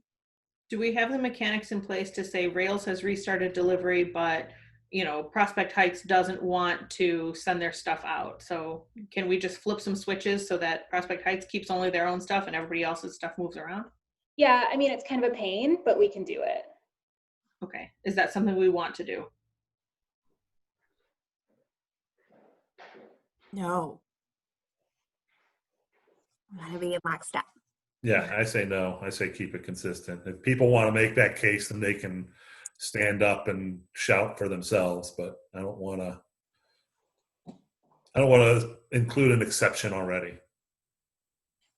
So does that mean we want to go with the IMLS, the Battelle study, or Rails? I think we should keep it as it is. Okay. Does anyone else think that we should change it? I mean, if you're saying you don't want to allow exceptions, then it should say when Rails restarts delivery, everyone does delivery, and we should change it. Well, like if Rails restarts delivery in phase 3 and there's no study, this motion, like this recommendation is saying libraries can choose whether or not they want to participate. If we move to phase 4, like let's say Rails starts delivery in phase 3, half the libraries want to do it, half of them don't. Fine. Once we get to phase 4, then everyone would be required to do it. If you want to say when Rails restarts delivery, everyone does delivery, that's a different recommendation. I'm very comfortable with it, but you need to reword this. so the way I was reading this was that all of us are starting delivery, but we're only doing that after the regions are in phase 4 or we get the Patel study back. Is that not how it's meant? That Well, is that Rails, is how it's written, but then it sounds like Alex and Sarah are saying when Rails restarts delivery, regardless of whether or not the Patel study is done and regardless of the phase that we're in, all libraries should do delivery. I mean, do we know that Rails is going to wait until the Patel study is completed before they restart delivery? I don't think so. that they're going to. So I think if Rails restarts delivery sooner than the Patel study, and we go with the recommendation as it's written, then we have to allow for different libraries to say, yes, we'll do delivery, or no, we won't. But I agree that Rails might not wait for the Patel study, but I think Rails is going to either have the Patel study or phase 4 in hand before they do that. They're not going to do delivery in phase 3. Rails hasn't, on the committee call, Rails was, they felt that libraries weren't necessarily strictly following the phases provided by the governor, and that their job is to respond to libraries. So if libraries, you know, I mean, they said it is not as simple as if libraries say they want delivery, they're going to do delivery. But there was some discussion that like it's their responsibility to provide this resource sharing, and they're gonna provide it. So I am not confident that they would wait until phase 4. I'm not confident that they won't. I just literally have no idea. They have not indicated to me in any communication, verbal or otherwise, what phase they're thinking about. Andy, did you have something that you wanted to add too? No, I think it's just muddy, but I mean, you know, I don't know if, I mean, we might just be stuck in the corner here on this one, so.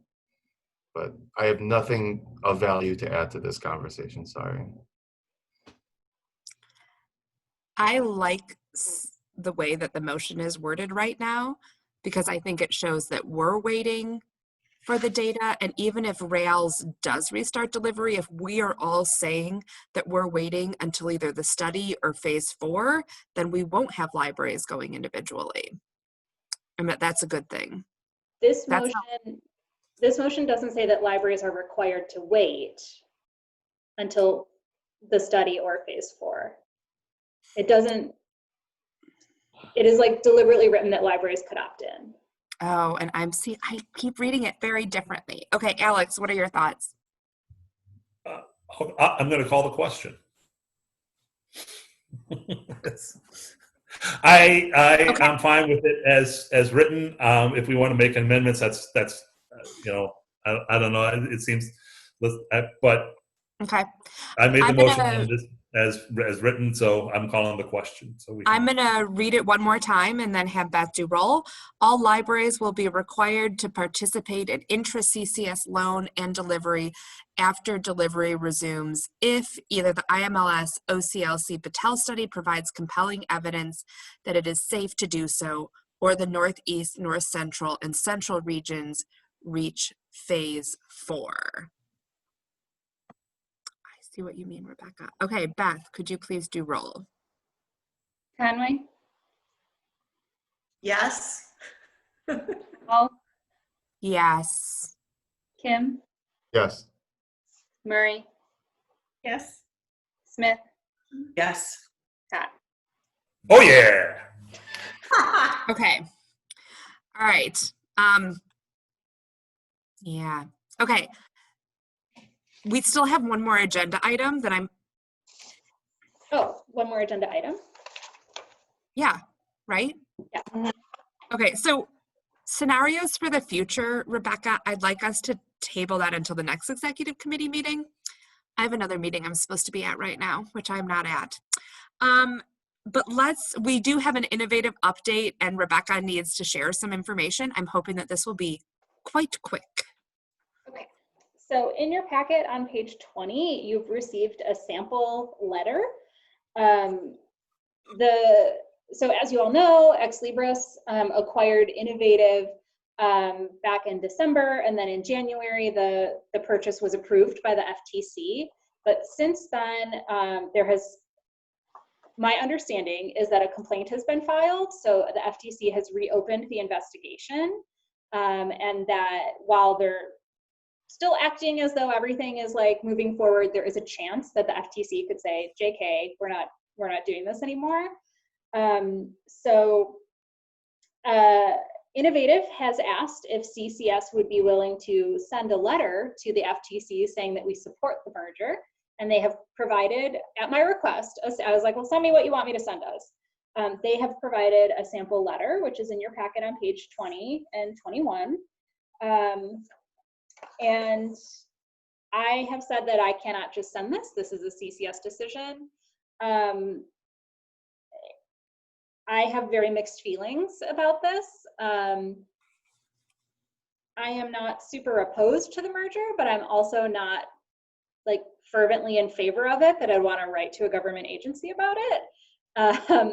In talking with Kate, she suggested that maybe we draft a different letter that was more along those lines, that like, as a customer, like my support hasn't changed, like, you know, I feel confident that they're able to provide me the services I need, but, you know, I can't speak. I'm not like gung-ho in support of this. Like, I wish there were more competition in the market. Mm-hmm.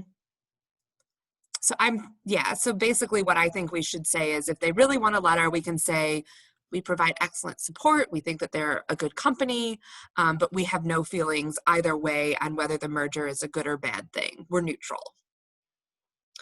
Do people feel comfortable with doing that? I feel more comfortable doing that than sending the letter that they want us to send. Oh yeah, I mean, to me, it's either we send a neutral letter or we don't send a letter at all. So what is the difference between, I mean, why don't we just say nothing? And we could do that. Yeah. I mean, my thought was that like, they'll keep hounding Rebecca. So at least this way we can say like, well, no, we did the thing. This is what we decided to do. I also think that what does it mean for us long term if the merger doesn't go through or if this gets bogged down?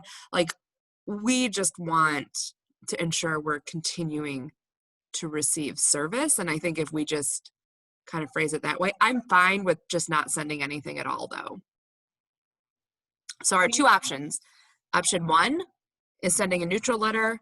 Option two, I should be doing this backwards so you guys can see it because I'm mirrored. Option one is sending a neutral letter. Option two is doing nothing at all. If you could hold up your fingers for whether you want option one or option two. Kate, I'm in favor of option two, nothing at all. Okay. Do we have any other twos? I'm fine with number two. Do you think that sending or not sending a letter would have any impact, overt or covert, on any service that we receive? Oh, no. No. I don't think so. But Rebecca, what do you think? No, I mean, I think it could be nice to like play ball, but also like, you know, talking about how neutral and like lukewarm a letter would be. Like, are we going to send them a copy of the letter that was like, I don't care, FTC, do what you want, just don't mess up our service. Like, I could go either way. I think that supporting them is helpful. I do think that like, if the deal falls through, like it's going to be a mess for us. Mm-hmm. But that doesn't mean that I'm like, woohoo, I'm glad this deal's happening. So like I can draft a letter that sounds more professional than that along those lines to the FTC. Or should we have the attorney draft a nice legalese, wordy, neutral letter that makes it sound like that we want it to sound, but not actually have any impact? I could draft something and send it to the attorney to update. I'd rather give him something to start with. Otherwise it could be 2,000 pages long. But okay, so Alex, I know you clearly hate when I survey people, but I want to just still get back. So Jane said 2, Heidi says 1, Alex says? I'd say a lawyer vetted letter is okay. I have no problem. Lawyer vetted letter. Andy? 1, Sarah, 1. Okay, Jane, are you comfortable with a lawyer vetted letter? I'm okay, but I don't really want to pay a lawyer to do this. I think it's a waste of money. Just forget it. Let the richer libraries take care of it for us. Okay, so why don't, I mean, it sounds like we're mostly thinking that we want to do this. I think if Rebecca writes it, we're talking about probably a 15-minute review by the attorney, which I think isn't so bad. So I'm going to say that the majority of executive committee, Rebecca, would like you to draft a neutral letter that is reviewed quickly by the attorney and sent. We're not going to vote on this. We're going to just direct Rebecca. Is that okay? Thank you, Rebecca.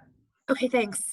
Good times, guys. Good times. Okay, well, this has been a marathon long meeting, which hopefully is not a precursor to governing board, but I have a feeling it might be. So you might want to pack a lunch for next week, although you're in your home. So like we'll all have lunch there.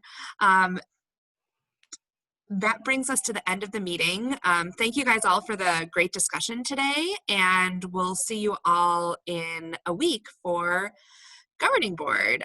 If you have any questions in the meantime, please feel free to reach out to Rebecca. She is going to do a survey so we can get a better sense of where all of the libraries stand on things, which will help our decision next week. So Sarah, did you have one more thing? There were 2 other things, governing board agenda building and planning for review of closed session minutes. Are we skipping those things? Are they on your next page? They're not on the annotated. Yeah, they're not on the annotated agenda. I'm so sorry. The governing board agenda I sent out, it was missing a line in it, which was like reviewing these recommendations. So unless someone has other essential business. Okay. It's gonna be all COVID all the time because that's the only thing we're allowed to talk about.